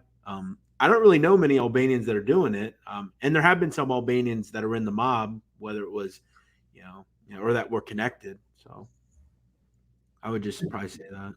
Do me a favor, Jeff. Take over for a minute while I look something up. I just want to see if this is really A-Light. All right, no problem. Church Ave Dan says Arboresh Italians are really Albanians who fled from Albania. Yep, exactly. That's a big area in Albania. Exactly. Regis Philbin was actually a part of that. Why did A-Light pretend to be Italian? I don't know. I think he probably always said he was Albanian, as far as I know. I don't know what he said. I've never heard that. Guess you haven't been to a New York pizzeria, Jeff. Oh yeah, they're all owned by Italians. I know, or Albanians. I know. A lot of Albanians speak fluent in Sicilian. Their features are very similar, also. Yeah, exactly. Sonny Franzese or Chin, who is tougher? Well, I think Chin was definitely tough in his heyday, right? He was definitely a boxer, and he did fuck up the Frank Costello hit. Who was tougher? I would probably say Sonny. Just my thought. Jeff is a good guy. Try to talk to Lee like a real man. Thank you. Appreciate that. What is Skinny Joey Merlino doing now? Well, I think you'll have to see. From what I heard, you'll have to see. I'm not going to say anything about that, but I have heard. I'll let you know when I know. What religion are most Albanians? Either Catholic or Muslim. I know a lot of my friends that are from Kosovo. They're Muslim. I'm Catholic, though. What's a great mob restaurant in Philly? Well, I don't know of any mob restaurants. I'm going to kind of keep quiet on that one. But Scanicchio's is terrific. Ralph's is terrific. Villa Roma is terrific. They're all great ones. What'd you find out? Yeah, I can't tell. I can't find. I don't know if he deleted his comments. I'll have to wait and see if he comments again. And well, I can actually look up his YouTube account and compare them. Yeah, and I'm not sure that was his daughter either, because I've seen hers before, and that's not the profile picture I remember. But I'm curious. Yeah, it definitely looks like his profile. From what I'm seeing about his legit profile, it looks like him. Yeah, obviously somebody could take that picture and probably yeah. But I think it was him, because he did one. He was in his new friends comments earlier today. So this is how about that? So sweet, Erica Santa Maria. Shout out Erica. Thank you so much for this. That is amazing. I really appreciate you. Thank you. Thank to you, Erica. Yeah, absolutely. I'm going to leave that up there. So yeah. Oh, so we were talking about the Philly. You were mentioning Philly restaurants. Yeah. I was wondering if we should touch on this. I'm a little iffy about touching crimes that were unsolved. Okay. But the Dante and Luigi's thing. You know what I'm talking about? Halloween night. I don't buy it. I don't talk about it. Yeah. Well, I think it happened? Yes, but I don't think there's any proof. I guess I'm going to say this. I'm going to say this in the easiest way I can. I'm not going to comment on it. Yeah. Yeah, that's why but I also don't think the person that they think did it. Yeah. I do know that the person that was shot there, is actually locked up. I Oh know yeah, that yeah. Nicky Scarfo Jr. But funny enough, I think it's interesting. I don't think there's much proof. I think if there was, it would have been solved by now. Uh-oh, But Jeff. what was that? I could. Sorry, I didn't know if I thought you said something. My fault. Yeah, I don't. What do you think We about it? lost you. At least I did. You still got me? The Dante and Luigi's thing. You got me now? Sorry, go Yeah, I ahead. got you now. What Yeah. what do you think happened? It's like you said. I'll tell you the truth because it's on. Well, something's going wrong here. We're losing each other. I got you. You're frozen completely. Let me go out and come back in. I don't know what happened. Yeah, all right. We're gonna have to wait for Jeff to get back. We're having a technical difficulty here. He'll be back in a second, I'm sure. So let's see. All right, here he is. Oh God. Oh, there you are. All right. Yeah, I don't know what happened. Yeah. Do you mean what do I think about that? Because I lost you for a while with what Yeah, you. I was saying I think that what they said happened, I don't necessarily believe. I also, I have certain relationships and I just don't want to talk, I Yeah, guess, yeah. about it per That's se. another But reason why. As far as what I think, I'm not sure if I believe the story that's out there, but because it's unsolved and stuff, I'm not gonna even get into it. I was just kind of wondering your opinion. yeah, I think it definitely surely happened. As far as someone said, Nicky Scarfo Jr.'s died. He did not No. die. He's in FCI Farrington. I know that for a fact because my best friend's in FCI Farrington, and he says he's seen him. Nicky Scarfo is dead for sure. The old man. Thank you, Ant Oh yeah, Squirt.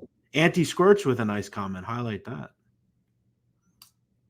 yeah. It's That's a good what did one. he say? Anti.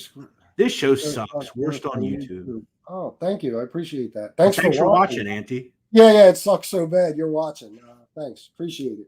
Um, yeah. The funny thing is, he died while I was in jail. The last bit I served, he died, and we had been. I was in there with the guy from Philly, a real serious dude. I mean, this guy used to in the '90s. He was part of the when they really started the smash and grab thing, and he robbed a string of jewelry stores, all around the country.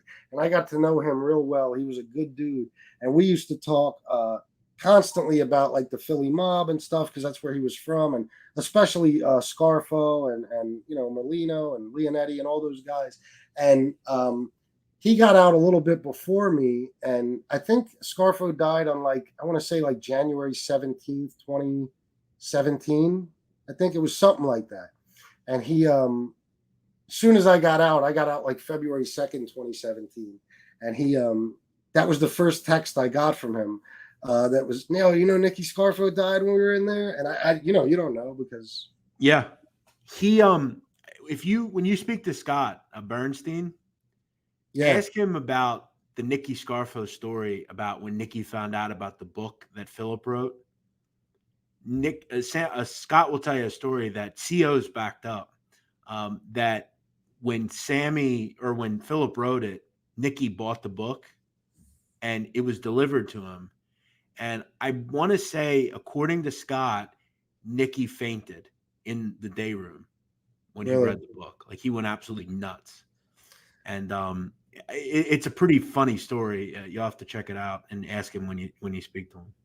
What did they say in the in Mafia Prince? I think they said that they said something like that, right? Leonetti said about when his uncle read the book. Yeah, I think it may even be in there. I think at some point I haven't read it in many years, but yeah, Scott talked about that when I spoke to him, and he has always some of those random little quirks. Let me ask you: do you know anything about the Philadelphia Black Mafia? Have you ever read anything about them?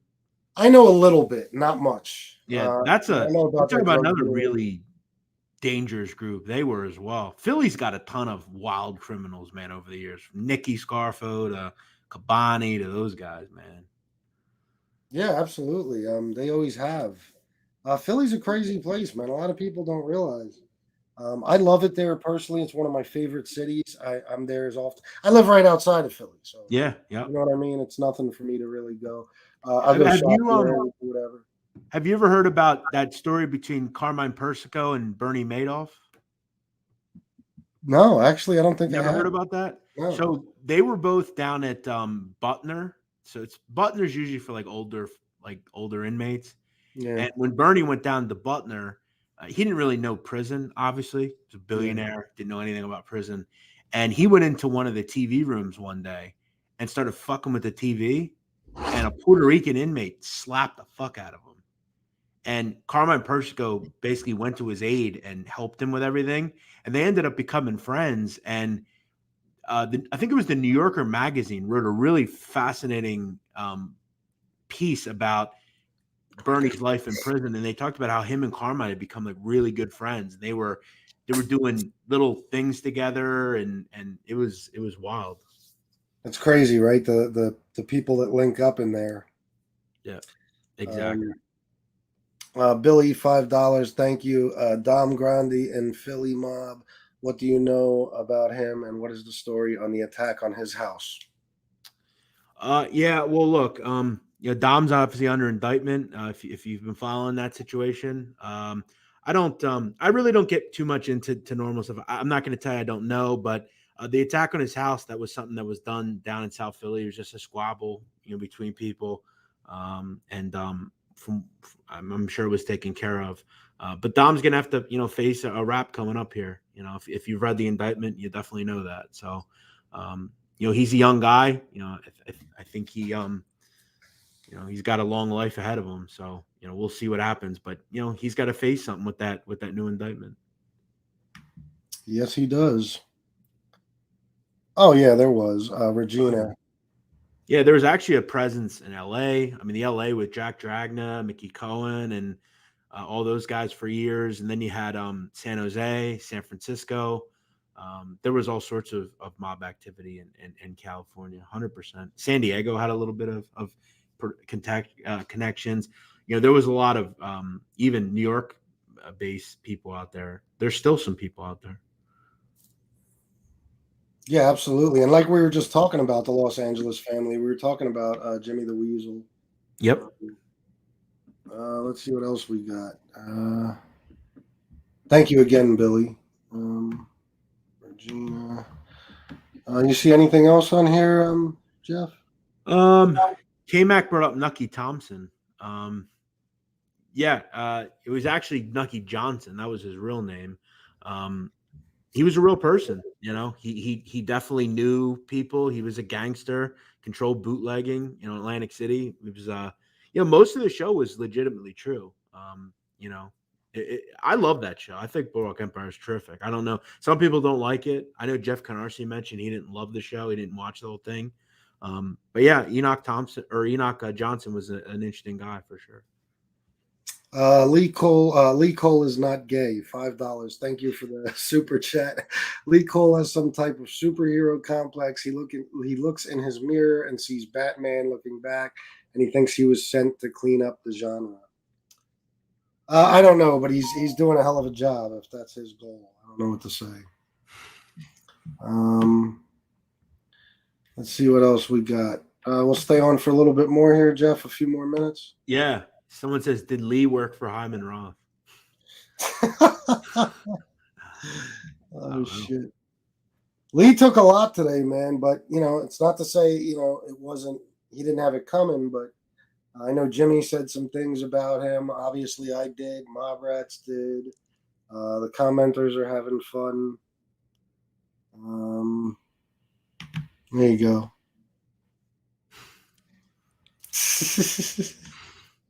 Frank Cali. Yeah. So Frankie boy, he was connected to Inzarillos and was not the boss. Like a lot of people always think that. Anytime modern news media talks about the mob, if someone is a higher up in the mob, they always call him a mob boss. Frank Cali was not the boss of the Gambino crime family. He was definitely a higher up. He was in a lot of legitimate businesses. He was a tough guy. He got indicted, a couple years back, and yeah, the killing was really just a deranged kid, man. A guy that believed that he was part of the deep state, Frank Cali, and that he was going to hurt Donald Trump. And look, Frank, Fucking QAnon. yeah, Frank completely let his guard down. Completely. I mean, in no way. Look, you think if some kid knocks on Paul Castellano's door or Carlo's door, he's walking out just out of nowhere? And Frank let his guard down a little bit, and the kid whacked him. Crazy. The kid will never get out of a padded room. I mean, he's going to be up Bellevue or wherever he is for his life. He'll be NPC his entire life.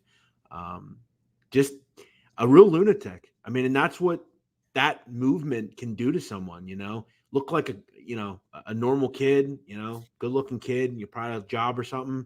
Just started reading a little too much. I remember he was trying to commit citizen arrests on Bill de Blasio, and yeah, just kind of a weird, sad story, honestly. Did they sentence him yet? I don't think so, right? No, he actually was, they actually hit him with the insanity thing. And yeah, but he'll never get out. I mean, they're not going to put him back on the street or anything. Asa Star, that is not true. The kid was not dating the niece, from what I understand. Also, there's no connection to him to the niece at all. This was truly one of those just, I think he's part of the deep state kind of things. Yeah, those fucking lunatics. Did you hear when well, you know what? I don't even want to get into it because it's going to turn into a political thing. What did I just see? Carlos Muniz, Dominic Cefalu. Shout out to him, high up. Yeah. Yeah, there's certain guys, I don't know. Like somebody asked about George Borghese and if he's running the family now. I don't think I try not to get into like I said, anything that's going on right now. I'll just say this about active guys. I think a lot of active guys are they're trying to do business. They're trying to, have legitimate business, a life.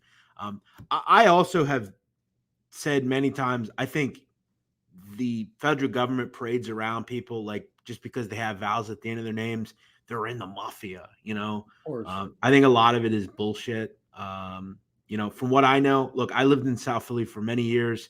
From what I know about George and all those guys, listen, I've had run-ins with Stevie.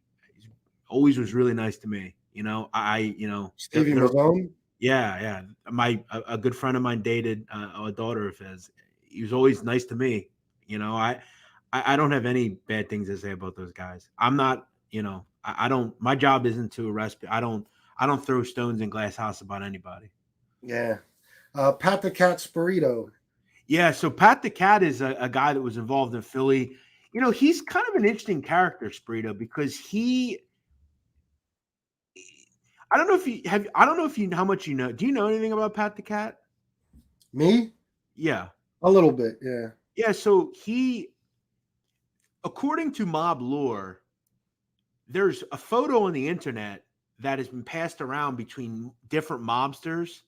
So if you actually look up William Benvena, Billy Bats, on the internet, him and Pat the Cat have the same picture. Really? It's weird. Yeah, no one quite knows who's who, but Pat the Cat was a hitman. He was a soldier, and he was from Trenton, I think, originally, and he was kind of connected with Riccabini. I think he started playing ball, and I think he was just a little in over his head with the Scarfo group. I think he kind of moved to that group, kind of became a nuisance, if you will. And I think when I read Mafia Prince, that Scarfo was kind of pissed off that Spirito wasn't playing ball and giving him attacks. And he's just one of those kind of casualties in the Scarfo stuff. But I guess for a while, it took a while to find him. He was tough to kill, according to Nick the Crow, I think he said. That's so funny you said that, because that's what I was going to bring up next. But first, I just looked up Billy Bats. Yeah. And Pat the Cat, and they do. Now, I always knew this to be Billy Bats' picture, though. So I would think that's Billy. That was my thought as well. Some of these guys, particularly like a guy like Pat the Cat Spirito, was not a big time guy. So, it's conceivable to think that there maybe isn't a photo of him, but Yeah. Yeah, that's very possible. That happens with a lot of them. Some of them you can never, you'll just never be able to know what they really look like or anything. There's no pictures on them at all. Um, Nicky the Crow, Caramandi. yeah, He was always such a funny character to me. Like you watch him in these interviews and stuff when he's talking about Nicky Scarfo and how he would make them go to Florida and be on the boat. You know what I mean? And he would he'd say, we should have just worn jackets that said mob, mob on the front, mob on the back, hats, mob. Like he was a funny dude, and he's the one that really fucked everything up with his extortion scheme. With he got caught Willard in a Rouse. thing. Yeah. Yeah, Well, if you remember though, he was instructed by Nicky to go shake that guy down, and Willard Rouse just kind of got scared and ran to the FBI. But yeah, Nicky, I always thought came across to me as he was, and if you know Nicky, he was always trying to pull a scheme on somebody. Nicky the Crow. He was a scam artist, a thief, just kind of an all around burglar, right? And he starts moving around with Nicky, and they're doing some scores together, and he cut. You know what he reminded me of? I think he was kind of maybe a bit of obviously wasn't the inspiration, but he always came off a bit to me as like the Lefty Guns character in Donnie Brasco. yeah. I think early in his career, he probably really struggled to make ends meet. He's trying to always find some score, down the shore or whatever. And, but yeah, by the end of it, he was a pretty accomplished killer, man. And he was a guy that I think was a big part of what brought Nicky down. I always said, and I don't know if I ever brought this up to you, but I often wonder what that family would have been if Salvi and Philip would have killed Nicky Scarfo and just said, Yeah, we talked about that the other night. yeah, let's get rid of him. And, I think, probably Salvi would have had a pretty long reign, I would imagine. Yeah, and like I said the other night when we talked about it, I really think that was a fear of Scarfo's. The way Salvi was loved and looked up to and trusted by the other wise guys, and the way they even talked about him in the press, the prince of the city. And so I think that's one of the reasons they killed him. I really do. Among other reasons they had, but that's just my opinion. Yeah, you brought up the boat down in Florida. Do you know who Jerry Blavat is? No, I heard the name, but I can't recall. So Jerry's a DJ, like a radio DJ. He's been in the radio business since like the 40s. He has a club in Margate, Memories, and he actually back in the 70s bought that boat and financed it for it put it in his name for Nicky Scarfo. And Jerry's always had connections, right? If you ever go in there, you'll see all sorts of people in there. But Nicky was a real fascinating guy, but he was a pure lunatic. Hey, I wanted to say in one of these comments, Eric says, was Lee's life based on Maury from Goodfellas? Yeah, I was going to click on that. I want my money. That boat was called The Usual Suspects, right? Yes. Yeah, I thought so. I have a funny story that I've told about Maury. My aunt was kind of involved with the real Maury, Martin Krugman. Martin Krugman, yeah. He was a big bookie. Yeah, he was a bookie, and he used to go, my aunt used to hang out at the Suite and the Copa and places like that. Oh, yeah. And she had a fascination with these guys. And, I'm not going to get stupid because it was my aunt. She passed away in 2010. God rest her soul. But, she was always involved with one. She knew those guys. She knew that whole crew, Henry and Jimmy. She was always seemed to be involved with a different mob guy. And he used to come to her house, Martin Krugman. He would come to her house and use her phone. And I don't know what the hell else he did there. I don't want to think about it. But while he was there, he would use her phone, because obviously he's worried about his own phone, wiretaps and all that shit. So he would use her phone to do some of his, bookmaking. And he left, Aunt Lucy says, that's right. And he left one day, for some reason, he left his pen and his gun behind. And this was, I believe, the last time she saw him because, he didn't survive long after. But this is how sick my family was with teaching me all this shit and keeping me like, enthralled by it and fascinated in it. She took the bullets out of the gun because she didn't want a loaded gun in the house. And she took the pen he had that was engraved, with his name, and she sent them to me. She gave them to me.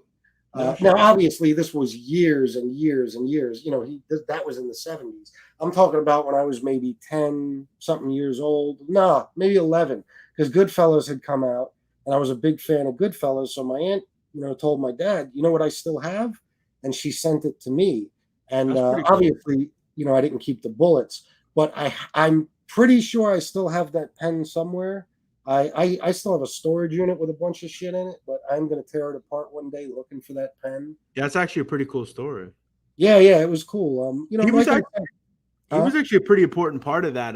When they did the point shaving scheme at Boston College, he was actually a pretty big part of that. He was moving a lot of stuff around, and he was not really the character they portrayed in the film. No, he wasn't like real annoying. Someone's saying, "Why are you so itchy? You okay?" Yeah, my head is itchy today. I don't know. Maybe it's my shampoo I'm using. I don't know. It's a good call. My head is a little itchy. Maybe I have lice. I don't know. it's funny the shit people notice, isn't Yeah, it? they do. Good point. The good point. I've always noticed that. Yeah, I'll catch myself doing shit like scratching my arm or like I'm something, and I'm like, I'm actually a crackhead. That's why I'm doing. I'm crackhead. I believe it's opiates that make Yes, you. I'm on opiates. That's correct. All right, I wouldn't be this. I mean, I'm kind of chunky. I don't think I would be if I was on opiates. I'd be super skinny. Yeah. We'll take a couple more and then we'll roll because I'm exhausted and these lights are killing my fucking eyes. Do you know anything about Joe Sox Lanza? I know I don't. I do not. I've never heard of that guy. I think there's a lot of guys that people I guess have an affinity for. I feel like I know the name. I think he was an early end guy. I'm talking about 1920s and 30s.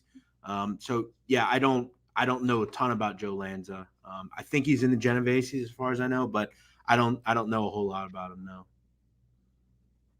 No. Let's see. Oh shit, what is this? Oh fuck, where did it go? Oh shit. All right, I lost everything. I don't know what happened there. What was it? I don't know. I clicked on the wrong thing and the whole screen went away. Oh, the thing I wanted to see, son of a bitch. It said, I'll find it, but it said, did you? Oh, yes, I will promote my wife's channel. New Beginnings with Shanna. Please go check her channel out and subscribe. Jimmy shouted it out on his show today. I appreciate that. Yeah, I am falling asleep. And she has a little video she made as a message to A-Light. She did it respectfully and very classy as she is. So you guys should check that out. And, but there was a question that said, did I see A-Light's new video today? I believe it was, yes, Christopher Drager. Did I see A-Light's new video? No, tell me about it, please, because now I'm curious. It was the one with that guy, that weird guy. Yeah, was it the Paulie D dude? We'll see what he's. Why is this guy so obsessed with my head, man? I don't know, man. My head's good, bro. I'm good. I think people just like to bust balls. Yeah. A-Light's involved in some real street beef right now. Is this what I just heard about something happened to his people in Howard Beach? Yeah, I've heard something about that. I've heard something about that. Yeah. What street beef? I mean, it would be a shame if anything happened to him. Well, listen, I'm not talking about his kids. I'm not. But I heard, according to some people, I've heard it's about one of his kids. I think one of his sons, maybe. I don't know. Well, I hope not. I don't want to see anything happen to his kids. Bro, it's crazy. Is it a video? Oh, NBA Button Man, it's on there. Is he on it? I'm very curious now. Let me see if I could pull this up real quick. Wait, he did it with Panisi? Yeah, Panisi speaks well of him, and I don't get it. I think they're buddies, aren't they? Hey, I wanted to ask you. I don't know if you saw this, but I saw it pop up today. Not really sure why it popped up, but Did you ever see that? It was put out by Page Six, which is part of the Daily News, New York Daily Yeah. News. Did you ever see that write up about Sammy? When was this from? Is it It was recent? from, I think, 2010, maybe. I might have. There's a good chance I did because I pay attention to Page Six, but I don't know. So Eddie Garofalo, who was connected with Sammy, ends up being killed. They said in the book, and this was brought up recently, that, and I'm just going to put it out there, they claim Sammy was possibly bisexual. Oh yeah. You've heard that? Well, they've been talking about it lately. Well, actually, Lee Cole and Kane Shades talked about it a lot. Yeah, according to the book, Gravano once carried on a relationship with a man called Jack Russo. Oh, that I didn't hear. Yeah. And that after Gravano wed Deborah Shabetta, he supposedly learned that Shabetta's brother Nick had admitted to her that he was gay and that he too had been involved with Jack Russo. Nick knew Gravano's secret, Garofalo said. Nick Shabetta was an alcoholic with a cocaine habit who was murdered after insulting the daughter of a Gambino boss who got into a fight with the son of another. According to Laura, Sam had always mentioned that Nick was killed because his behavior was out of control and he was a liability. But the truth is, he wanted him dead because Nick had threatened to out him. Yeah, I did hear that Nick had threatened to out him. I don't know if I buy that or not. I'll be honest. Yeah. I would buy that he's bisexual. I'm not sure that I would buy that that's why he killed Nick Shabetta. I think that was about a couple of other things, but it's very possible. Who knows? By the way, did you ever see in Gotti when he has to kill the Shabetta character And his gun jams. Yeah, and he like throws like the big Bag of- bags on him, and then Yeah, the guns yeah. finally works. Bag of cement or whatever the hell it was. Yeah. Yeah. Mob Rats Exposed, $10. Thank you. God bless you all. I'm going to bed. Note for telling. Yeah, God bless you too. Have a good night, Mob Rats. I'll talk to you tomorrow at some point. And thank you for coming on earlier. That was fun. Dan Moore. Jeff, do you think Carmine Jr. and Joe C. killed Albert Anastasia? I have always thought that, but I want to shout out a YouTube channel that I really enjoy. I've actually talked to this guy. He's terrific. Have you ever seen OC Shorts? No. Yeah, really good YouTube channel. Highly recommend it. He had a show that would kind of lead to believe that, according to his information, he said that didn't happen. I was led to believe always that Joe Gallo, Carmine Persico, and the Gallows kind of did that whole thing. And, Joe Gallo had mentioned that he did. But he has a theory that it was these guys called the Biondos that did it. And again, he, may or may not be truthful. I think what I like about him is he puts stories out there and he'll say that, I don't know if I necessarily believe this, but I think it's interesting. He put a story out that Suge Knight was shook down by Sonny Franzese at one point, and he would talk about that. He didn't necessarily believe the story, but he thought it was interesting. But he's actually has a theory that someone else killed Albert Anastasia, because if you're Carla Gambino, who kind of put this all in motion, why would you want the Colombo family to handle the hit? You would want your own people, I would think, to handle it. But maybe to insulate themselves, he did it. I thought the interview was the video was interesting. I guess we'll never know. I've still led to believe, though, it was Carmine. And if you actually read the reports of witnesses from that day, they described the shooters as one was in his 40s and Italian looking, and the other one was more stocky. And Carmine and Joe Gallo were both not stocky and were not in their 40s at the time. So whether you believe the witnesses or not, they would also say that it didn't really fit the description of those two. Yeah. All right. You know what, guys? I think I'm going to shut it down now. Me and Jeff talked, and I don't know what we're going to do, but I think Jeff agrees. He said to me earlier, basically, whenever I want to have him on. I believe that's your position, Jeff. Yeah, I love chatting with you, man. I love talking about all this stuff. Maybe we can start to get some guys and just kind of go off, and a little bit deeper on them and stuff. I know for me, like you mentioned, you like talking about some of the smaller guys. Maybe next time we speak, we can do some stuff on I recently did something on Dom Pizzonia. I don't know how much you know about Dom Pizzonia. Not much. He was around a lot of the during the Gotti reign, the Gotti stuff, and he was involved with some pretty high end hits.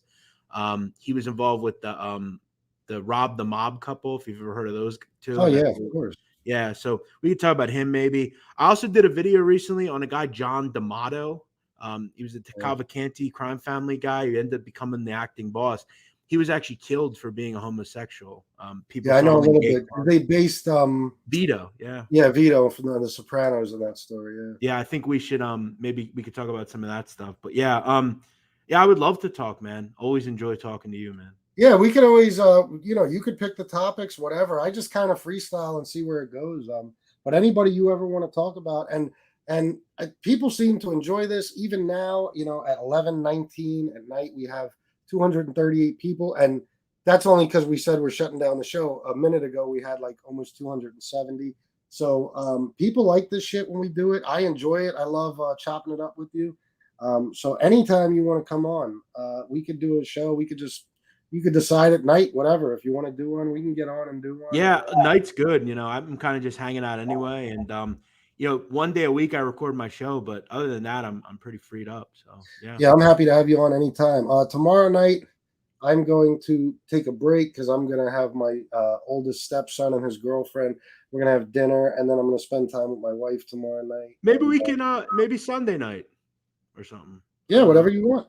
Yeah, we can decide day by day.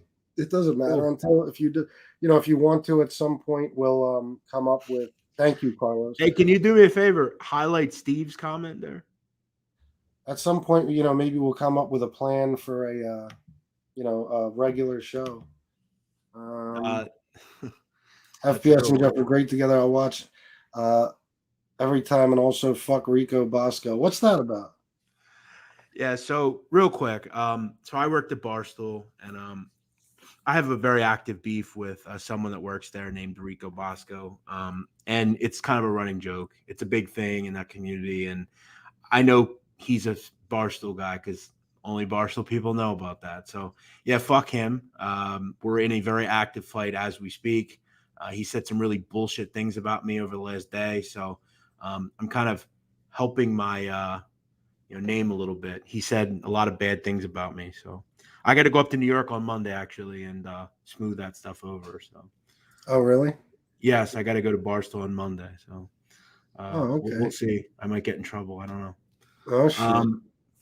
Well, listen, I love talking to you, and I thank you for having me on. I like all of you guys, and I love talking to you. I'm glad I was able to kind of chat about Lee as well. I wish Lee the best. I'm sure we'll have a video. Hey, listen, if you want to jump on for a couple of minutes because of the video tomorrow he's going to make, let me know. I'm sure it'll be about us. Yeah. Well, if that happens, we're not going to have a choice, are we? We can definitely do that. I see it coming somewhere around noon, 1 o'clock in the afternoon. But I honestly would rather he didn't, just because I'd like to have a day where I don't even have to deal with any of that horse shit. But if he brings it my way, I guess I'll have to. But, hey, by the way, you know why I think my head's itchy? You know why? Why? You're only supposed to condition your hair every once in a while, and I do condition my hair. It's very important.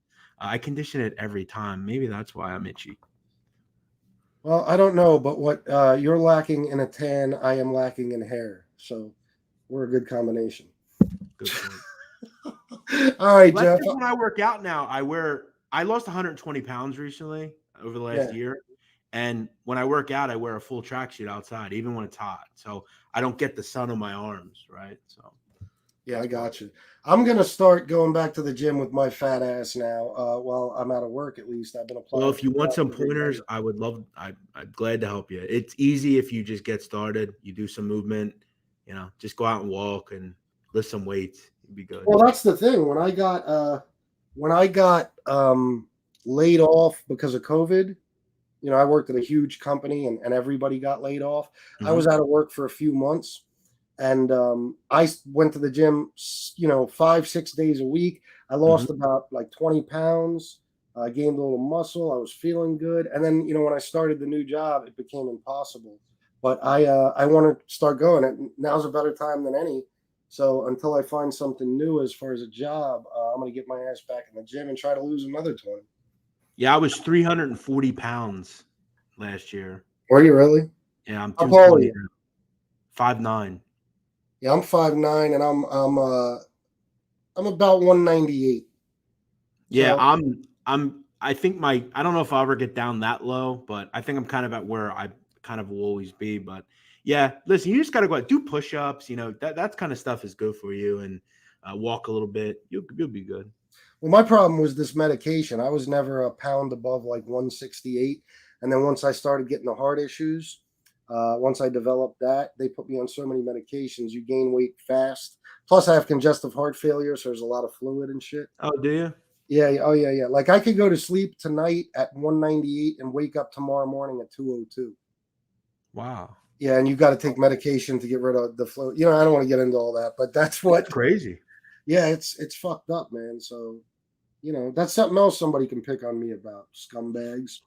So, thank you, Jeff. I appreciate you coming on. You're awesome as always. Thanks, man. And I'm looking forward to doing it again.